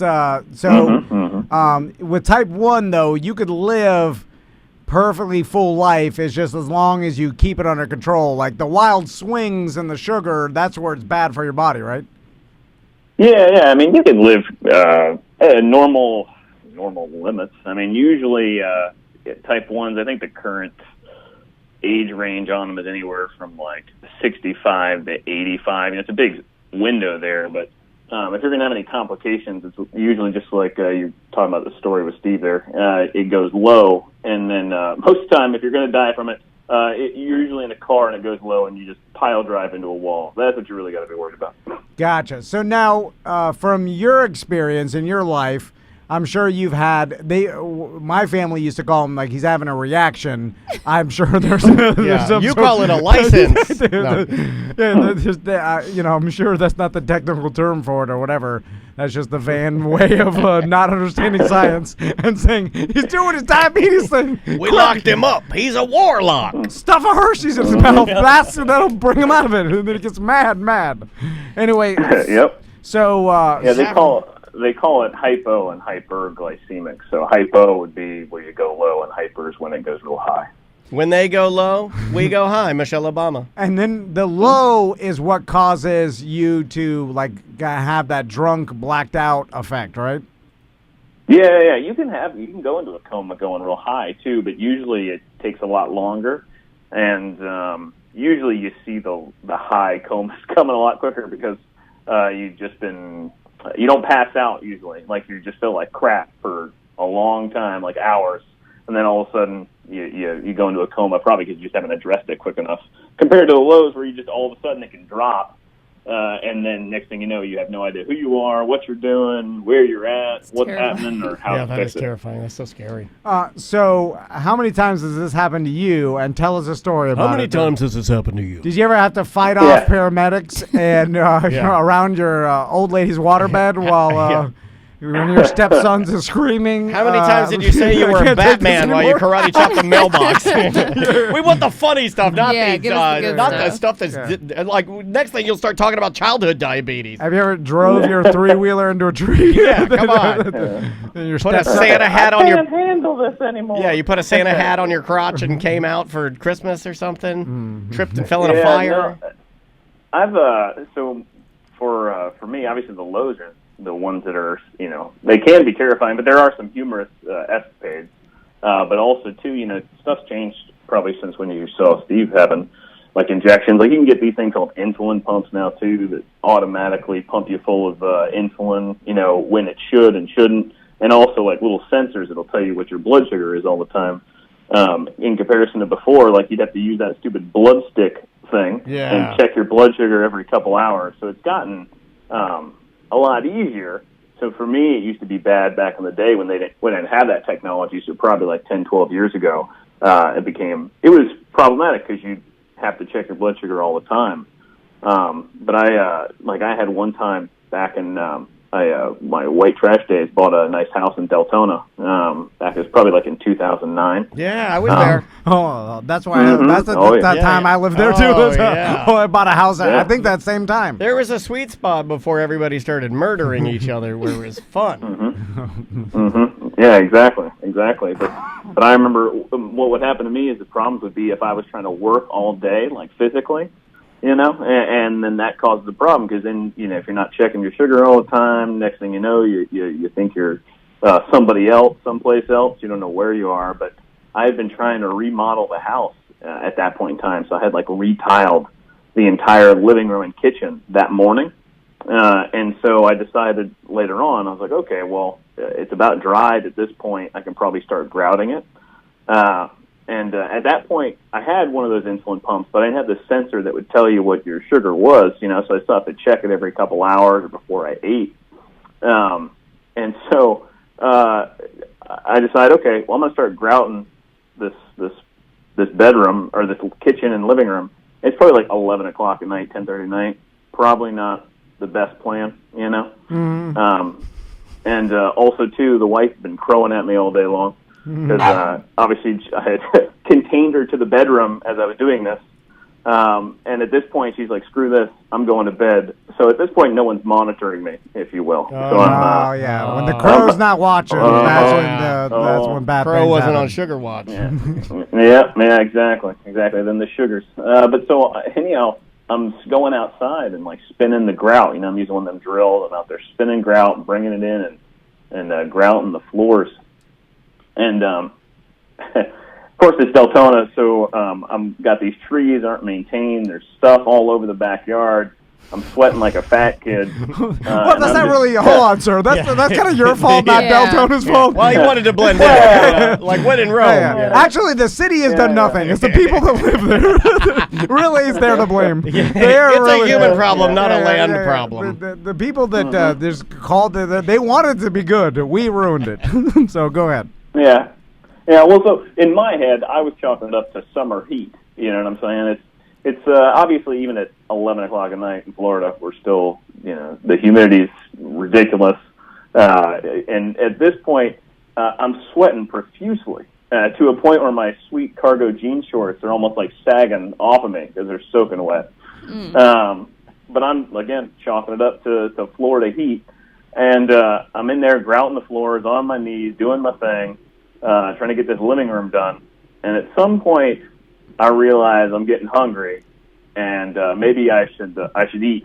But then again, my mind going in the wrong direction. I'm like, no. You know what? I'll just not do it. Save on calories, and I'll just have some water. I don't know why I was thinking that at the time. That should have been my first sign, but I was like, something's not right in my head.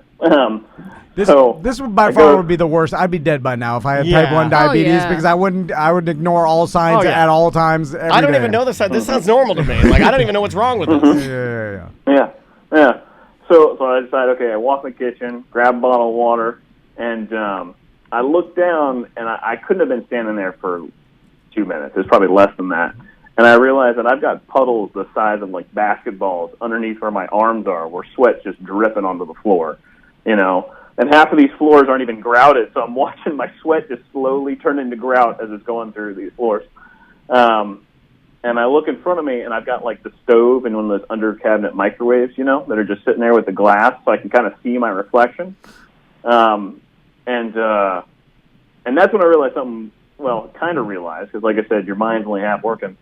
And I realized that I'm no longer wearing a shirt or shoes or pants, and I'm standing there just in boxers. And I'm like, whoa. So I'm in deep trouble. This is bad. So you don't remember taking your clothes off? No. I think it was because I was so hot and sweaty. And even though the sweat was not necessarily it was from the humidity. This doesn't sound that bad still. I'm just like, I've done this. I mean, it's like a bad trip, right? Like a bad trip, I guess. But I'm like, this is bad. This is no good. And that's when my mind goes in the completely wrong direction. I'm like, no, you know what? It's already too late. You're, for some reason in my head, I'm going, you know what? You're already dead. And all you're doing is reliving your own death. Now we're talking. Well, that's called getting the root canal at the dentist with the nitrous. So you're full on hallucinating. It's weird that you have any vague recollection of this because my stepdad, I don't know if obviously every biology is different, but every time he'd go into reaction, it was like complete blackout. And then when he'd come out, he would have no like you were blacked out drunk. We had a buddy that would, when he would have any type of reaction to things coming out of it, he wouldn't even remember getting to it would steal even the beginning. Yeah. Like if we were playing on a playground or something like that, and he had a reaction to like an ant or whatever, that lead up, none of it is in his brain. He doesn't know what happened. Diabetes is the natural zany bar. It's just not as good. Yeah. So once you were in your boxers, did you do anything else crazy? Well, at that point, like physically, not so much. It was more what was going on in my head, right? I mean, eventually there was other stuff that happened, but like I said, at that point, I'm thinking I'm dead already. How did you fix it? There's nothing else. Well, that's what's interesting. So to your point, usually you don't remember what's happening in the middle of it. Usually you remember the uptick. So as you're regaining your senses, you realize, and then flashes of things come back, and some of this is flashes, and some of what was in my mind, I know part of it was not, like some of it I missed. But in this one, it just stuck with me for one reason or another. But then I started thinking of, okay, not only am I already dead, but I'm just going to I got a feeling I'm going to keep reliving the moments of my death leading up to it. And that for the rest of eternity, it's going to be like purgatory, where I'm just forced to relive grouting this floor over and over and over again. And in I don't have a fully white trash mind, so the other part of my mind is like, oh, this is going to suck. This is bad. And then I started thinking about how, well, somebody's going to eventually find me dead here, so I better at least kind of not have it look so horrible. So I decide that I'm going to kneel on the ground and just stare at my own reflection in the stove, kind of like Liam Neeson did during a force field before Darth Maul killed him. Oh, all right. Good reference. So you're essentially tripping balls, freaking out. That's the mindset of like, ate too much mushrooms, think the world is in an endless loop, and you're just staring at yourself in the microwave. I want that. That's what I want when I try to smoke marijuana, but it never lasts that long. Did your old lady come out with her tattered nightgown and get you to eat some Hershey's? Well, what ended up is she didn't wake up until I already came out of it. But so I sit there for a second, and my mind keeps going on. It's like, I think at one point I started quoting Nietzsche to myself and talking about how God is dead and I killed him. No, I'm not really in purgatory. I'm a god, that kind of stuff. Oh, that's like the guy from that psychotic break. Well, the Villages documentary. Remember the guy who's smashing a rock at his head? He's like, I'm a Asian, like a martial arts god. And and so now that you're older, I don't think my stepdad never really learned his lesson. Again, back to never learning lessons. Well, we're glad you're okay. Yeah. Has this happened anytime recently? Now that you're older, gentlemen, I assume that you're our age, probably, right? Yeah, I'm the same age as you guys, 36. I mean, it still happens on occasion, but before where it could happen like once every couple weeks, not that bad, but where you'd have a little episode, where somebody'd have to snap you out of it. I mean, it's probably once or twice a year something wonky will happen, and it's usually because the technology doesn't match up, or you go on some bender where you're, instead of only having 9 tequila shots, you have 12. All you can eat buffets come in there someplace, and there's just no way to to quantify that to make good guesstimates as to how much drugs you need, if you will. Gotcha. Yeah. Well, but in reference to you're our winner. In reference to asking where my wife found me, she found me in the middle of the floor, drinking I had already drank about half a thing of Jemima pancake syrup. You knew. I woke up with the Jemima pancake syrup. I was like half out of it. I walked from the kitchen into the living room. I realized the grout is still sitting there hardening up, and that I need to get rid of that very quickly. So I start trying to sponge it, half aware. My wife comes out, starts crowing crazy, and then forced me to take a shower, and then I had to come back out and finish the grouting, so I didn't get done until about 4 a.m., and that floor never looked quite right, but it matched with Deltona property, so it was okay. There you go. Also, why do the crows get so mad that you're like hurting yourself? That's what, it's like, I love you. It's me I'm hurting you. I'm killing myself. Why are you so mad at me? That's sad sometimes it's sad to see that, All right, Justin. You are our winner, sir. Thanks for your diabetes story, sir.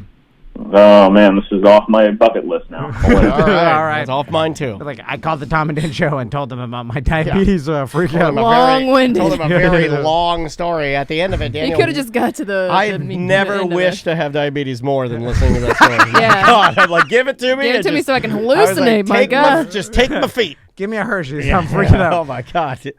So when the people like you remember Martin Lawrence and the Coney guy, and they get nude and freak out, right? I've been wanting to do that. So when they're having that type of episode, is it similar? I'd love to talk to a doctor about this, because we hear like when someone, I put this in quotes, like goes crazy, we hear I'm like, oh, Martin Lawrence gets nude and running down the street punching stop signs, and the Coney guy, and that happens every once in a while. Is it a episode where they're not even aware of what they're doing?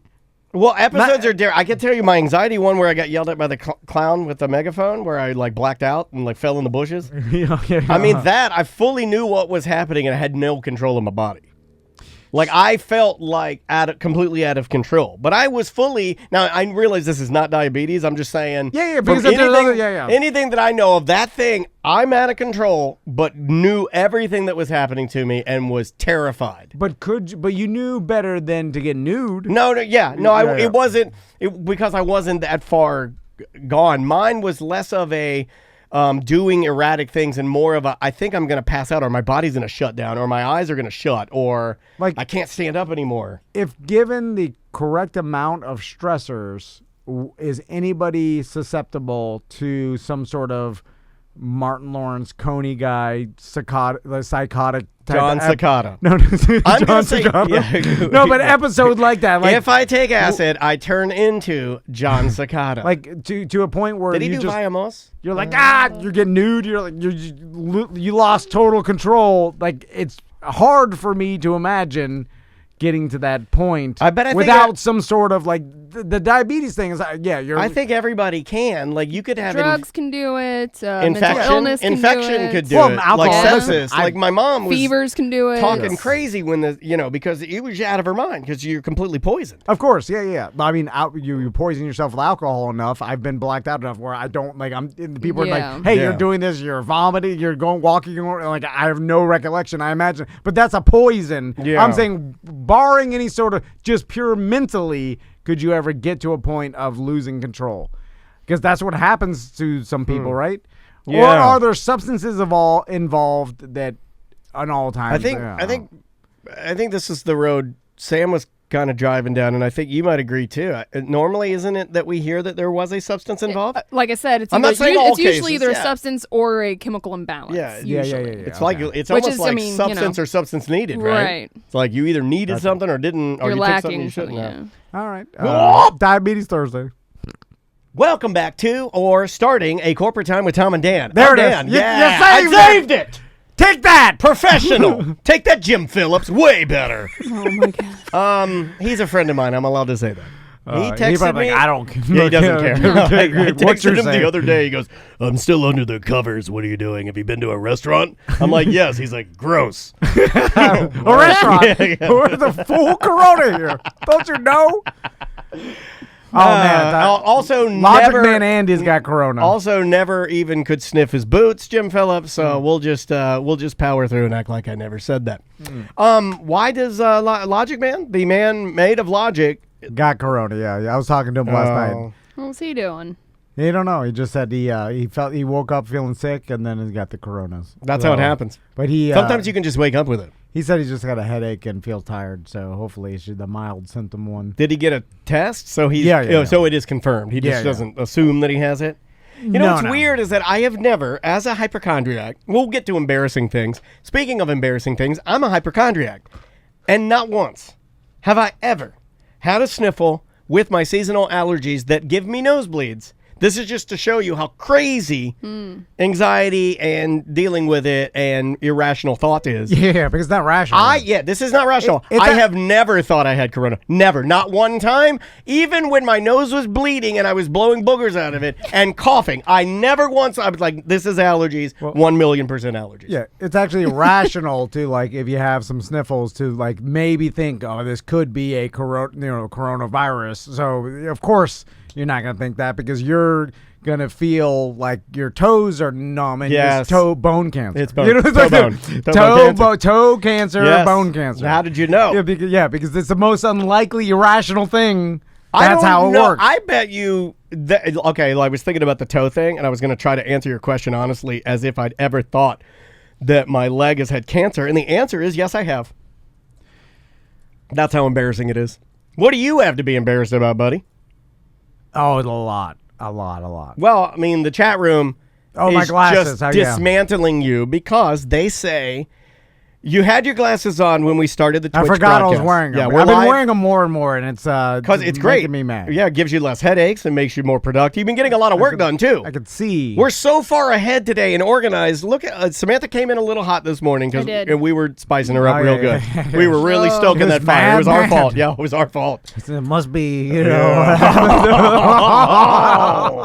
Japanese flag.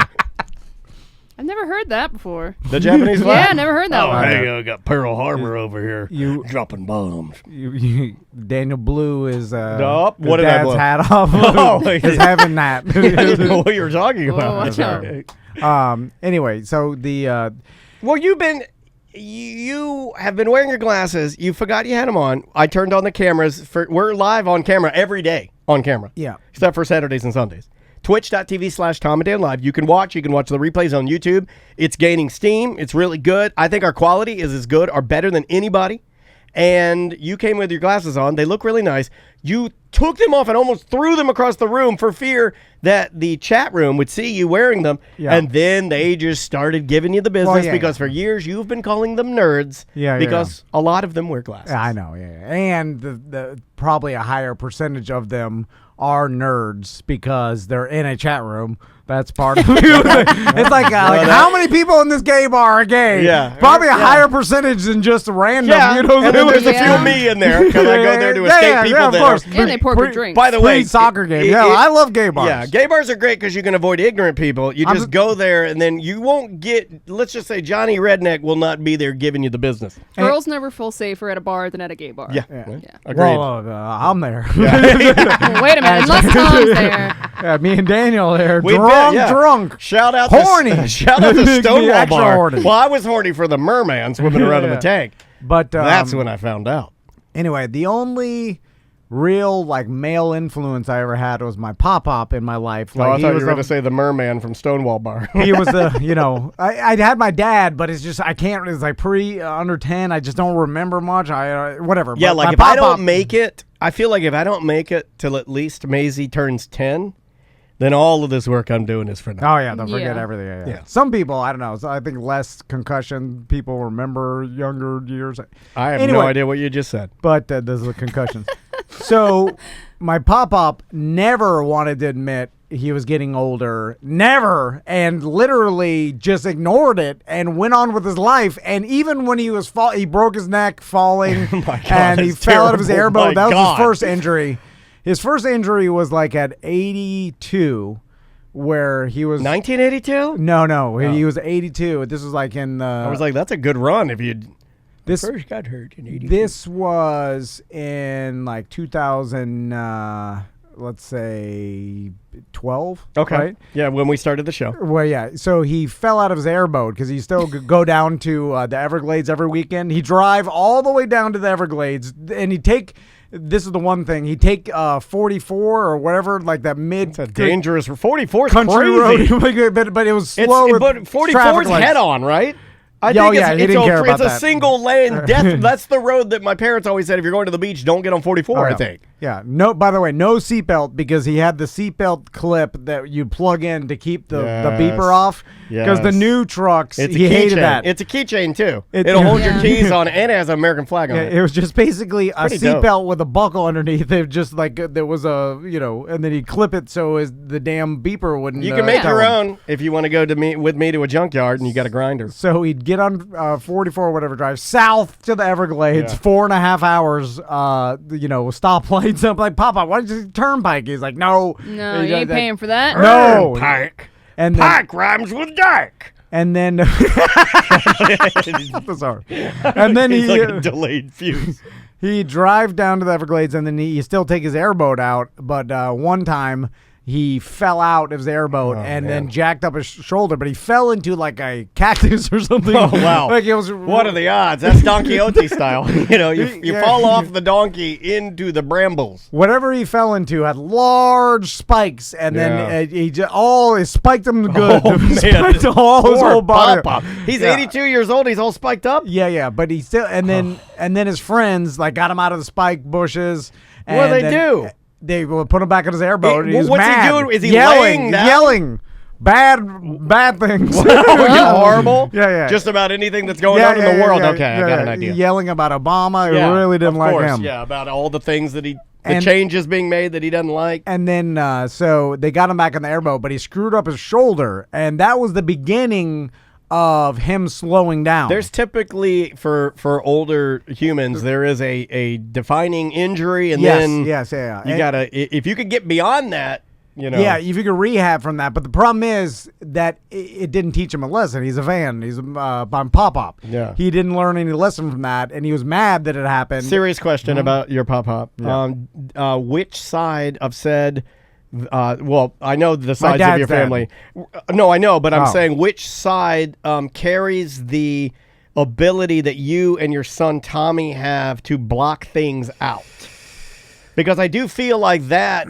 Did your pop-up have any of that? Oh yeah, block everything out. No emotion. Never seen emotion. Is that tied to the emotion? The ability to, let's say, when Samantha's telling you something and you're in on your phone typing an email to, let's say, Streamline. You're typing something to Brian Zymo, right? And Samantha's talking to you, and I'm talking to you, and the ability for you're not hearing anything. Is that from your dad's side of the family or your mom's side of the family? No, definitely my dad's side. Like, okay, I think because my meemaw and your mom's a talker, so your ability to talk and came BS. from your mom. Yeah. All right. Yeah. But your ability to not listen came comes from your dad. Yeah. All talk, no listen. Yeah. It was That's the worst a great combination. shirt, and that is a right wing. That is a perfect slogan for a good political news station. Oh man, that's good. Yeah. So all talk, no listen. Your opinion doesn't matter. It's Tom Van in the morning. So after that injury, he started going to the Everglades and riding his airboat less because his shoulder was so messed up. Right. Then from that, he had needed another. I think he had a shoulder surgery to repair something, and then a surgery in your 80s. It sets you back longer. So then, and that's the problem. It's just it's what everybody says. It's everybody's right. We're all humans. You get hurt, you go through some sort of, you get sick or whatever, and then that's the beginning of the end. You know what I'm saying? And when you do it in your 80s and 90s, you're already the beginning of the end because that's the end of your life, right? Fun Friday.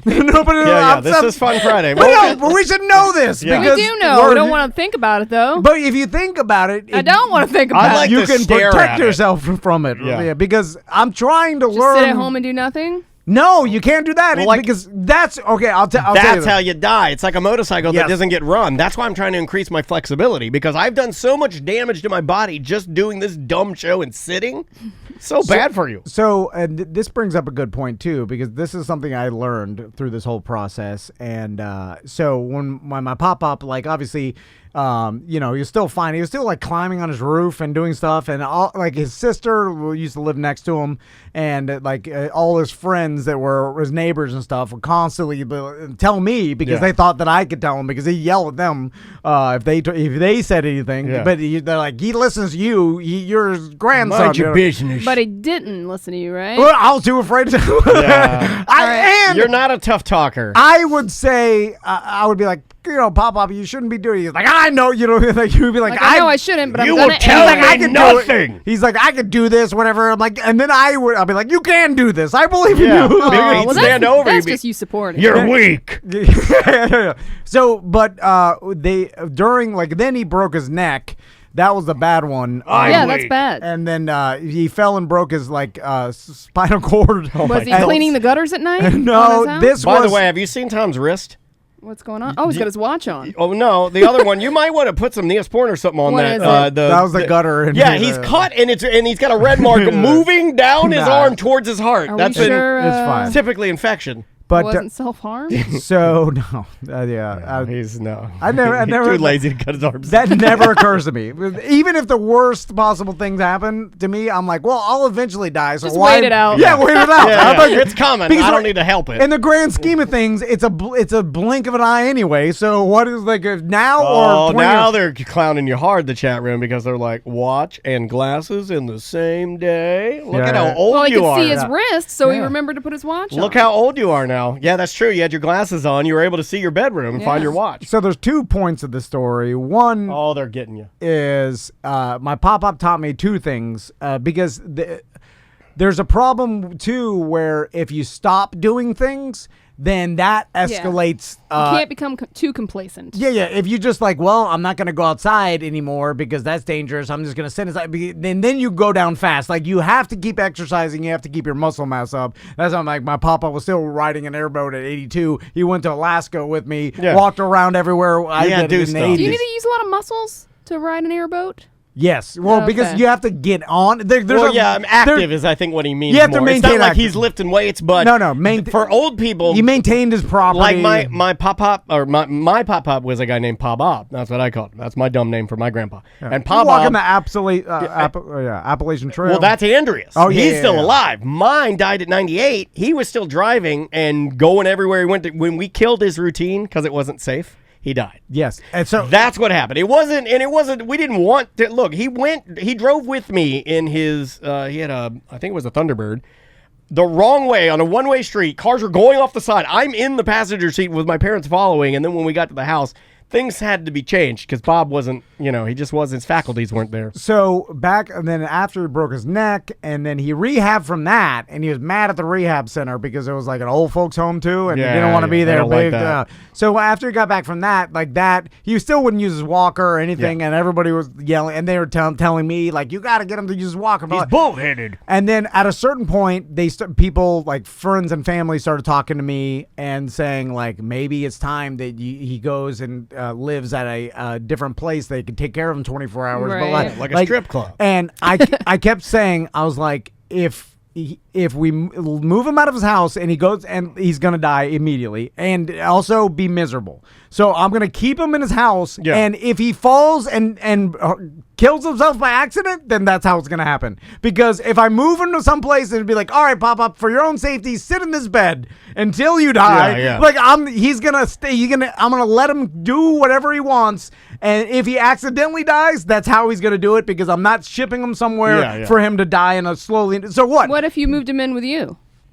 Well, he don't want to do. You don't want to do that. Like you live in his house. It becomes like a set in your way. Even I got someone to help him and stuff, but he wanted to be in his house and he wanted to, be there. And they don't like change it. Even my mom, the house was so big. You know what I mean? Like I'm trying to get her to downsize. She don't want to downsize. You move out of your routine, out of your comfort level, like out of what you're used to doing, and that's gonna kill you fast. Yeah. And you're gonna be miserable. So why do it? Like what? To extend? People constantly think about extending your life. Well, like, he could live another year if he didn't do anything. Well, but what's the quality of life too? Why would he want to do that? You know what I'm saying? Like I'm saving his life for what?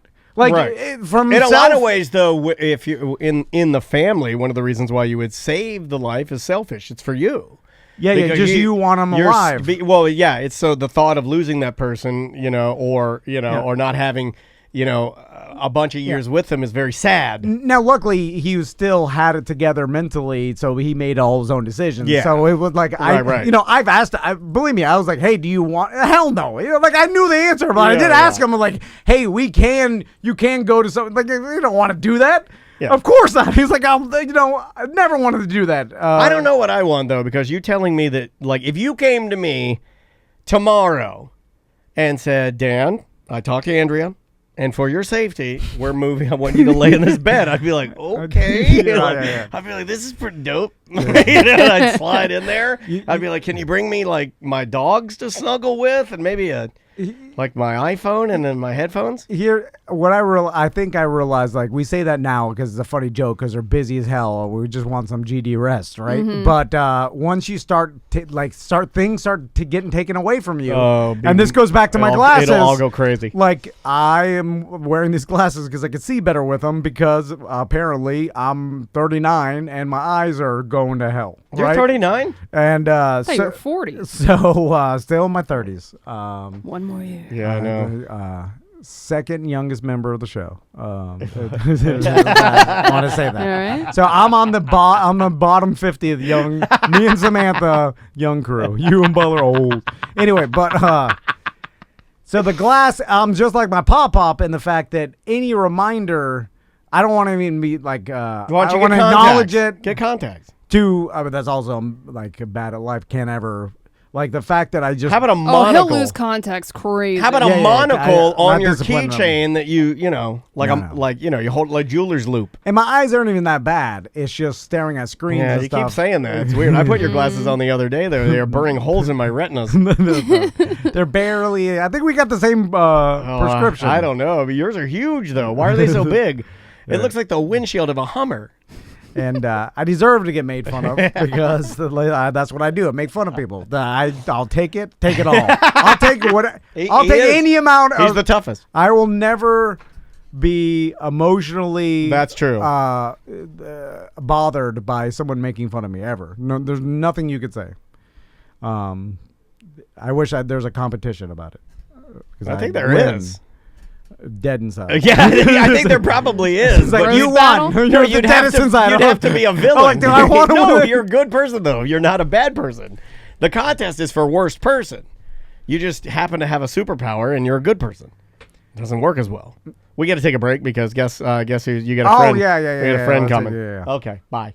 Welcome back to A Corporate Time with Tom and Dan. I'm Tom. I am Dan. Let's do the thing because we have limited time. Oh, Canada, home of George St. Pierre.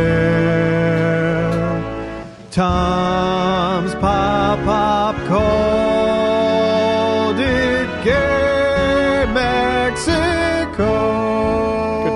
How's funny? Yeah, we were talking about my pop-up. Literally didn't think about that. But my brain must have thought about the intro, and that's what... Yeah. Some problem, right? I don't think you even remembered we were talking to Josh, so I don't think I did, but I'm saying maybe your brain still works. Well, we only have 12 topics. Pop's one of them. Yeah, that's I don't even know who Josh is, so why don't you introduce our guest? Tom has said that to me before. He said, I don't even know you, Josh. That's true. Canadian Josh is on the line, our friend from the Great White North. He calls in, once a month to tell us something Canada-ish? Yeah, Canadian. I'll be honest, guys, I got nothing today. Didn't we just do this? It seems like we did, but you have a full beard now, my man. I've been prohibited from barbershops as of late due to COVID-19 restrictions, and I am way, way overdue. To the point, I think my my facial recognition software on my phone is having trouble recognizing me because my beard's getting too big. You think that's a thing, or like what part of the facial recognition does it look at when you go to open your iPhone? My beard will actually throw off my iPhone, and I'll have to like redo the face thing if my beard is longer. And yeah, Tom doesn't have this problem. No. I do. Oh. And it's with my GD glasses. Oh, you just take a picture with your glasses. And then it works for both. Well, I have to reset. I don't know how to do any of that. So every time I do facial recognition, now that I wear my glasses more, it doesn't recognize that. Yeah, but you can just pop your glasses up. He doesn't know how to do that. But then it's just easier. I just put my code in. It's the whole thing. Anyway. Yeah, and you can't do it with a mask either. I travel a lot. So when I'm in an airport, I have the mask on. When you're traveling, whatever, you're picking your phone up every 2 minutes. You can't set your facial recognition to recognize you with a mask on, apparently. Mask? We're done with that, Josh. You're talking about Florida. That's right. You guys don't have COVID. I forgot. It's done. Well, we got it. I know. Texas said they're done with it. I'm like, come on, Florida. Because we're always next, right? We're always I'm surprised we weren't first. I know. I'm a little bummed out. But, Texas, they're like, we've got more guns. We're no masks. I'm like, well, we've got alligators. Yeah, barely. We got just barely less than we have more samurai swords, though, so take that. We are samurai sword crazy. My God. So, anyway, Josh, what do we got today? Well, we got lots going on. Probably going to be all over the place. We just tend to tangent. Let's go back to the Wayback Machine, Tom. I'm going to take you back, and Dan and Sam, to February 2020. A young man, a young 13-year-old by the name of Andrew, aka Little Cheese, wandered into a Baldwin Park podcast studio. Yes. And at that point, he was enamored by what he saw. And, he started creating online content. And breaking news, officially as of today, Little Cheese now has a podcast. So I'm just going to start with the plug. Check out the Little Cheese Show. He has a podcast, Tom. He said he wanted to be a podcaster after he met you guys. So the Little Cheese Show is now a thing. The Little Cheese Show? My God. I got to listen to So Little he Cheese. was inspired. This is awesome. Now, Can we sell ads on Little Cheese? I thought they Absolutely. were. We made the joke. Can I buy an ad? I'll buy an ad on Little Cheese. It's funny when kids are inspired by something, you never know, because I thought they were bored out of their mind that their nerd dad dragged them I to think some... one of them was. That was my oldest boy, Brendan. He didn't really want to be there. But my youngest boy, Little Cheese, he Little Cheese he is so started cute. his own show. Yeah, the little ones are easier to make you think, make manipulate, them think you're cool. indoctrinate. The older ones, there's just it ain't gonna happen if you didn't get to them young. Also, maybe Little Cheese has whatever Josh has, because Josh has something in him that motivates him to do these shows. Yes, and it's a little cheese. Big cheese. Yeah. I mean, there's a reason why Josh is motivated to do this. He's good at it. He does voiceover work too. Yeah, voice. He's got a good personality. I gotta hear Little Cheese's voice. Yeah, but there's also there's a little bit of I'm Canadian Josh. Now people know who I am. There's a little bit of that, right? I kind of hope you tune in and it's like, hey, what's up? It's Little Cheese. Welcome to the Cheese Hour. And you're about to get cheesy up in this bitch. I mean, Josh hasn't done, dozens of these episodes to get $35 from Tuttle for some voiceover work. You know what I'm saying? That doesn't pay anything off. One thing is floods of money. Listen to Josh did an ad for Vapor Shades, which is Vaporshades.com. That's right. Check them out. Tell them Tuttle sent you for 15% off your entire order. Yeah, I listen to the Tuttle Daily podcast. I am a subscriber and listener. Is it a vape pen or is it sunglasses? You'll never know. It's both. It's 2-in-1. It's a vape pen in your sunglasses. Norm bought a pair. Yeah, well, Norm is just, buys he's a big That's fat sucker. He is a big fat sucker. Stop. Big fat suckers buy everything. Poor Norm. Norm, I love you. They're easy to be swindled. If you want, if you're looking for a mark, aim at the big fat sucker. Easy to hit to. You know what? There's some very simplistic insults you could call people. You could call somebody the F word. It's terrible. No, if I called Norm, I'm like, oh, he's a big fat sucker. He's a big fat bozo, big fat ding dong. All of those are great. Yeah. All of those are fantastic. You big fat ding dong. You're just a big fat ding dong.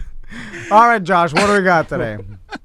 All right, I got a bunch of random thoughts written down. Usually when I prepare for the show, what I'll do, as thoughts pop into my head, I'll just write them down. So I'm going to be probably all over the place here. And please bear with me. My mother is here, and believe it or not, my mom of 70-some years old just gave me a shot of homemade moonshine, which was really good. And that's cool. I want to talk to Mama Canada. Yeah. Is your Mama mom? Kale, yeah. Is she like a Canadian real woman? I would say, yeah. I think she'd fall under that. She's the original cheese, man. That's where the cheese comes from. OG cheese. OG cheese. Mama Cheese is there, and she's giving you moonshine. That's awesome. I guess. I literally 5 minutes ago had a shot of homemade moonshine. It was delicious too. It almost tasted like vodka. It didn't taste like a corn clean. liquor. Yeah, clean. Yeah, man. Really clean. I'm sure I'm gonna go blind or something here soon. But Mama, it was good. Mama loves you. You'll be fine. The thing about moonshine is all it has to do is not be disgusting gasoline, and you're like, this is good moonshine, because everybody's used to disgusting kerosene that burns, and you're like, I just drank poison, and then you're like, and then if it's not that, you're like, good moonshine, but it's not that good. No. It's just not disgusting gasoline. That's why I'm so glad we're at the point in craft beer we are at now, because I am old enough. You youngsters that have beards and are hipstering around with your IPAs, you owe all of the almost dying to guys like me that got into it early when we were drinking Mr. Beer from our buddies and making it in his closet. And it was the most disgusting. A buddy of mine, Sydney, in DeLand made a beer one time that I swear to God, we drank sips of it and we thought it had mold and then we started puking everywhere. It was terrible. Now we're at a point where you can get delicious beer made by an actual brew master in our city and it's delicious. But man, craft beer in the beginning was bad. It's not like moonshine is even that much more powerful than, let's say, like a high proof, like big company liquor that spent some time. It's more just made more on its own, right? Independently out of a still, and it's like so that's it's the novelty that someone that made this themselves. If only homemade. we knew somebody that did comedy on a cruise ship that does moonshine. You know what, guys? Just to break in there, I had this thought before because we've talked about how GD expensive alcohol is in Canada, and I used to watch the show called Moonshiners on Discovery, and it showed these Appalachian guys like Dan, like from where your family is from, like you know, Virginia, West Virginia, the Carolinas. Sure, the moonshine industry was huge, but as Canadians, I always looked at it like you could literally get like a big jug of vodka for like $12. So I don't see there's apparently no price incentive for getting cheap booze, right? So I guess it's just the concept of sticking it to the man. Is that why moonshine's so big in the States? Because you can buy booze super cheap, relatively speaking. I think there's something to that because I think if I could tradition. grow my own marijuana, yeah, I would. That's the thing. There's no real reason why people like moonshine. That's what it's just because the name and because it's a thing. Like people, but you're right. You can get. It's not because of the expense thing, like because you can get cheap. I think it's the knowledge alcohol. of knowing how to do it. That's cool. Yeah. It's science. It's chemistry. And so, but the real that's what I'm saying. Like, there's really no point of drinking the disgusting moonshine because you could have something better. Now, there's good moonshine, and people have started making it good, but it's the same as I've some had good and flavored bad. vodka. Like it's like, all right, have some. I've had good and bad. I had the one that that Killer Bees gave us.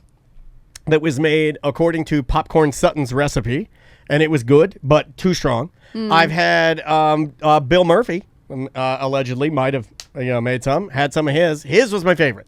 Bill Murphy, Fairville Megastore. But he made some. His was my favorite. His was really, really good. What I'm saying, though, is like, okay, say someone makes some peach moonshine, right? And so, I don't know anything about it, but and so you drink the peach moonshine, right? And you drink it, you're like, oh, there's some peach, and then the alcohol burn, right? Mm-hmm. And then you take some, like, what's the highest proof they used to make a punch with? Like 151. 151, yeah. You make 151 with some peaches and some sort of like college, like a hunch punch. A hunch punch, right? Oh, I'm gonna go hunch punch all day. And then you have 151 with some peaches in it. It's gonna taste pretty close. Probably better than the moonshine. Like, so you taste the peach and the alcohol. Yeah. So it's not really like the moonshine is in some sort of different stratosphere of like flavor explosion. It's I'm with you. Peach and alcohol. Anyway, sorry. Yeah, Josh. And they got to deal with those big copper stills. I don't know if you guys have seen the show, and they're like, they got to put like this silly putty inside and they're putting them together, and they're hiding from the cops. And you know, it would make actually more sense when you think of it for the moonshine, the illegal moonshine industry to be bigger in Canada, right? Because we pay so much tax. Right. But yes, Canadians, we don't. I mean, obviously some do because I just had some, but it's definitely not as predominant as it is in the States. It should be thing. Come on, Canadians, start making moonshine. That's just like Come on, little cheese. I want some little cheese moonshine. You're gonna ask Canadian Josh to get little cheese to start making moonshine. Cheesy moonshine. You're the bad one, Sam. That's why you're not a mom. Look, you know I'm trying to get him to, spread out his businesses Diversify, around. Yeah, yeah, he's got a podcast, he's got a Twitch channel, now he's got moonshine. You know what it is, Josh? I think it's we're in love with moonshine is because Americans hate or don't like the government and stereotypically, right? Like the danger of it, yeah. And then so like it harkens back to a time where we had prohibition and we were forced to like stick it to the man by making our own, and that just carried on. So that it's like that. It's also predominantly more kind of like a southern thing, right? Yeah. I don't ever hear of like northern states making their own moonshine. It's maybe I just haven't. Yeah, there's Carolinas, Virginias. Yeah, I'm sure there's like do. a NASCAR legend of like that's how NASCAR started with people running booze. I've told this story before. Right. Dixie Pig hot dog stand, the one that my mom and dad loved, the one that we've had listeners drop by. There is a legend that the owner of said store got his money running moonshine at the time. Yeah. He earned enough money at a really fast car, and he was, driving enough, illegal liquor to make enough money to open his own hot dog stand. So I don't know if that's true or not, but cool story. All right, Josh, what else we got? So do you guys want to hear a Canadian Josh High thought? Yep. Yes. Sure. Okay. You guys are familiar with the concept of the snowbird, the person who lives in the north and spends the winter in southern states, such as Florida. Yeah. Yes, with lots of... How come there's not a reversal of that? Or is there? Like, People you guys go snow have skiing. hellish summers. Like, do you guys know people down in Florida? Anyway, I was higher than Willie Nelson the other night, and I had this thought. Is there people down south who come to the north in the summer months? Yeah. Absolutely. Okay. 100%. Yep. In fact, the area, my mom's beach house, that Sam might be going and saying, those people do that. Also, When it's hot, they leave, and when it's cool, they come back. There's a thing Floridians do, too, is we go up to North Carolina to see snow. And It's like right to the edge. And what we do There it is. All right. as Florida trash people is we get everybody in the van and we drive north. We make it to like the tip of Georgia, right? Yeah. And then we get out at the gas station when it's like snowing, but not enough snow for it to even gather on the ground. And we scoop up some bumpy snow. We go to the edge of where like the free air is, and we scoop up some brown pee-pee snow, and then we're like, "Look at this! Oh my God! Snowball fight! And then we're like, "This is amazing!" Yeah, and then we put our tongue out. And then real quickly, we realized it was all not worth it. Are you just describing Grift and Jesse's last vacation? I did this as my family. I know. I've never seen snow. Listen, me and Griff and Jesse are the same area. I need to go My redneck ass family got in the car, drove up to North Carolina when it was like snowing, but and then it was like that was the first experience. You always do that as like, hey, I want to see snow for the first time, but it's not real. It's not like a winter wonderland where you walk out and it's the fields are 2 feet deep. It's always a gas station, like mushy with mushy snow. Oh, it's terrible. And that's great. We got to go to Canada and visit Josh. What are they called? The people, is there a name? Like we call them snowbirds, people who go down south. Is there a name for the sandbirds? Poor white trash birds. Want to see pee-pee snow. That's us. No, but I mean going up there to actually spend 6 months. Leave Florida in May. Come like. Do you guys know anybody who does that? I know people that do it, but I don't know of a term, no. Because you know why, Josh? Is because when you already live in Florida... Apparently they're called sunbirds. Oh, sunbirds. That makes sense. Stupid. I've never heard of that. Why do you call them dirty birds? But the problem is, Josh, when we live here all year, like our winters turn into the couple weeks where it gets down to like 48 at night, and then we're like, whoa, it's cold. Like, miserable to me. And then that's enough winter for you, right? And then we're like, I hate it, man. I really hate it. And then we're just looking forward to the warm weather again. And so we never, like, from up north, you have such an insane barrage of snow and cold that never stops that you just have to get out of there. Yeah. We're not sitting here in Florida like, I gotta get, like, even in the summer heat, we got inside. Cool. We go inside the house. Cooling off is easy because you take clothes off. At my worst, even if I had no power, all the windows are open and I'm laying in tiny little dad shorts or underpants with, hopefully a fan or something on me. But when I'm cold, I cannot warm up. Also, even in the dead heat of the summer here, if you're in like some shade and you get in a pool every once in a while, you're inside. Lemonade. It's not so miserable where you're like, I gotta get the hell out of here. It would be if there's water parks. If you're snowed in for a week and you haven't left your beaches. house and it's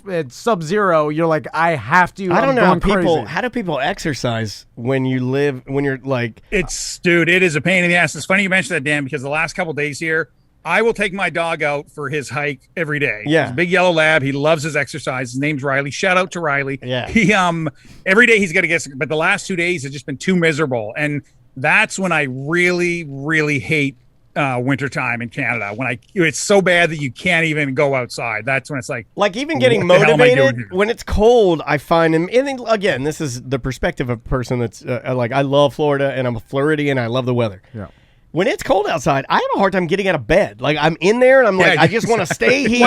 100%. Like, I don't want to work out. Like, I don't want to even ride the Peloton. I love riding the Peloton. I don't even want to come here. I don't want to do anything. I don't want to be in it. Josh, I Hurts get my bones. Yeah, it I hurts get my bones. irritated when I have to put socks and shoes on and jeans, and then I have to find a hoodie. Like, and then I'm like, too much stuff. Oh my God, this is too much effort getting ready in the morning. Like, I can't. Like, I've done it before. In fact, me and Daniel are going to Colorado in the next couple weeks. Oh my God! It's thanks, dude. Brocation. Yeah. But getting ready. Hey, We call it gaycation. sorry. Like getting with the hot chilies and the long socks. Yeah, I'm not and the excited long about it. underwear, Even putting on ski boots is too hard because I and can't bend over that long. and the shells and the boots and the laces. Yeah, It's like just Tom, like for example, god-awful. today, here, let me show you. Like this, see, I got a long sleeve under here. This, you guys can't see it obviously on the radio, but I have to, like, just to go about my day today, under everything I'm wearing, I put on a layer of what's called Under Armour cold gear. So it's just like insulated, and that's just like, you put out your underwear, your socks, and then another layer of underwear, which is your cold gear. Then you put on your regular clothes and then your jackets and your hat, Tom. so Can you imagine how miserable that would be? So that's why you escape, because you're like, this is god awful. No one ever escapes from Florida. We're like, oh, sandals again was so easy, you know? Yeah, exactly. And cold hurts. I've said this before. It Cold does. is painful. Yeah. Yeah, how do you, like, I feel like that would be a lot more, like, messier with more clothes on. Oh, yeah, the wash. You feel so constricted. And Sweat and pee-pee and doo-doo and then the laundry. Yeah. And then the time. Closet space. And if you got to dress your kids Oh, in snow God. gear, my you wait Tom, until... you have no idea. it's hard to put Dude, on I underwear do. on my Some daughter. pants. Dude, I've taken my boys up to Colorado every year, getting them, like, they'd be like, we want to go play in the snow. All right, that's a half an hour. And then they go out there for 10 minutes, and they're like, too cold. And they're like, no! And then so it's like an hour of work for 10 minutes of them saying, like, it's cold, my face hurts. it's miserable. Hey, can we circle back to Tuttle real quick? Please, let's do it. So I was on his show the other 2 or 3 days ago. He called the segment Josh Gale, kind of like, I guess, I don't want to say chat with the Masters, but did just like an hour long form interview with him. And Tom, you remember the situation you had with your neighbor who called you Paul Van for years? I'm sure everybody remembers that. Yeah. So Tuttle and I have had the same situation. My last name is Kale, like the healthy lettuce. Kale. Sure, yeah. He has called me Josh Callie for months. Nice. And Tom, I did the same. I was going to correct him. I'm like, no, I'm Tom Van in this one. I'm not correcting him. Let him know he's been saying weird. my name wrong. He's going to know now. Tom and I have He been didn't calling listen you to this. Josh Callie for months, too. Oh, Jesus. I thought it was Callie. I was like, hey, Mr. Callie is calling. He's from Line California. one. Yeah. But he lives in Canada. Weird. Yeah. And it's close. At least it's close enough. Yeah. Tom He just and mixed Paul, up a couple of the letters. Yeah, he's just saying it wrong. Have you told? Because he's an idiot. Did you tell him? And did he apologize to you 3,000 times? Not yet. So I'm going to guess maybe after this, Tuttle's going to know that my last name is not Callie. Nah. That No, it's Kale. he don't listen to this. No, he doesn't have time. He's listening to all his enemies and everything. Yeah, that's what he He's actually does. plotting his He does next move. recon on his enemies. We just try to keep out of his way. Yeah, and he's you know. listening to all the shows that are his enemies that he hates. Yeah. And then he writes Taking down notes. little nuances Yeah, when they yeah. take their trash out, when their house is empty, stuff like that. Weird stuff. Yeah. That's what the interview was predominantly.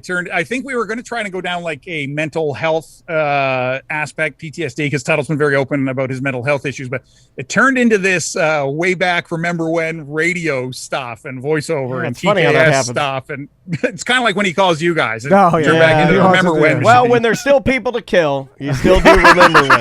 I feel like, right? Yeah. It's only know? when your job is done. Yeah. you I mean, move on. you watch Game of Thrones. I mean, even on the list, when you're crossing names off, there's always one at the top. You got to still move until you get to the end, right? Well, I'm sorry, Josh. We went too long with Oh, nonsense. I don't care. I And- really didn't have anything either. I was Oh, okay, good. You're just like us? freestyling. Yes. Yes. Yes, we sucked all of the encouragement out of you, and now you're lazy like us. Thank God. So plug Little Cheese's Twitch and Alrighty, check out podcast. Little Cheese's Twitch channel, Little Cheese 437, twitch.tv/Little Cheese437. And then his podcast just went out live today. It should be out on all of the podcast directories soon. Just look for The Little Cheese Show. That's so sweet. I love it. I'm gonna check it out. It's a boys' day today with me and my boys because my wife had I to. didn't know what that meant. I'm like, I had to go out of town for a couple hours, so maybe I'll watch his Twitch channel with my boys today, as because they like watching video games and stuff. I think that's a great idea. And that'd be awesome, man. You would appreciate that. And then can I shoot Little Cheese like 30 bucks I thought you to say my son's name and then like a shout out. All right, yeah. Yeah, and maybe Minecraft someday. I've come to the conclusion that the Little Cheese playing Minecraft with you is going to be the equivalent to EJ trying to get a fence. Would that be a safe assumption? We'll do it. That's on my list. Both are pointless and things I don't worry about in the middle of the night because I really don't care. All right, Josh. Oh, how can people find you for voiceover work? If you need any voiceover work, go to jcvoiceover.com. Yep, and he does great work. He really does. All right, the Callie. Vapor Shade Dad was really good. Yeah. We'll see you later, Callie. All right, Beavers. Yeah, later, Beavers. Okay. All right. Oh God, I gotta go.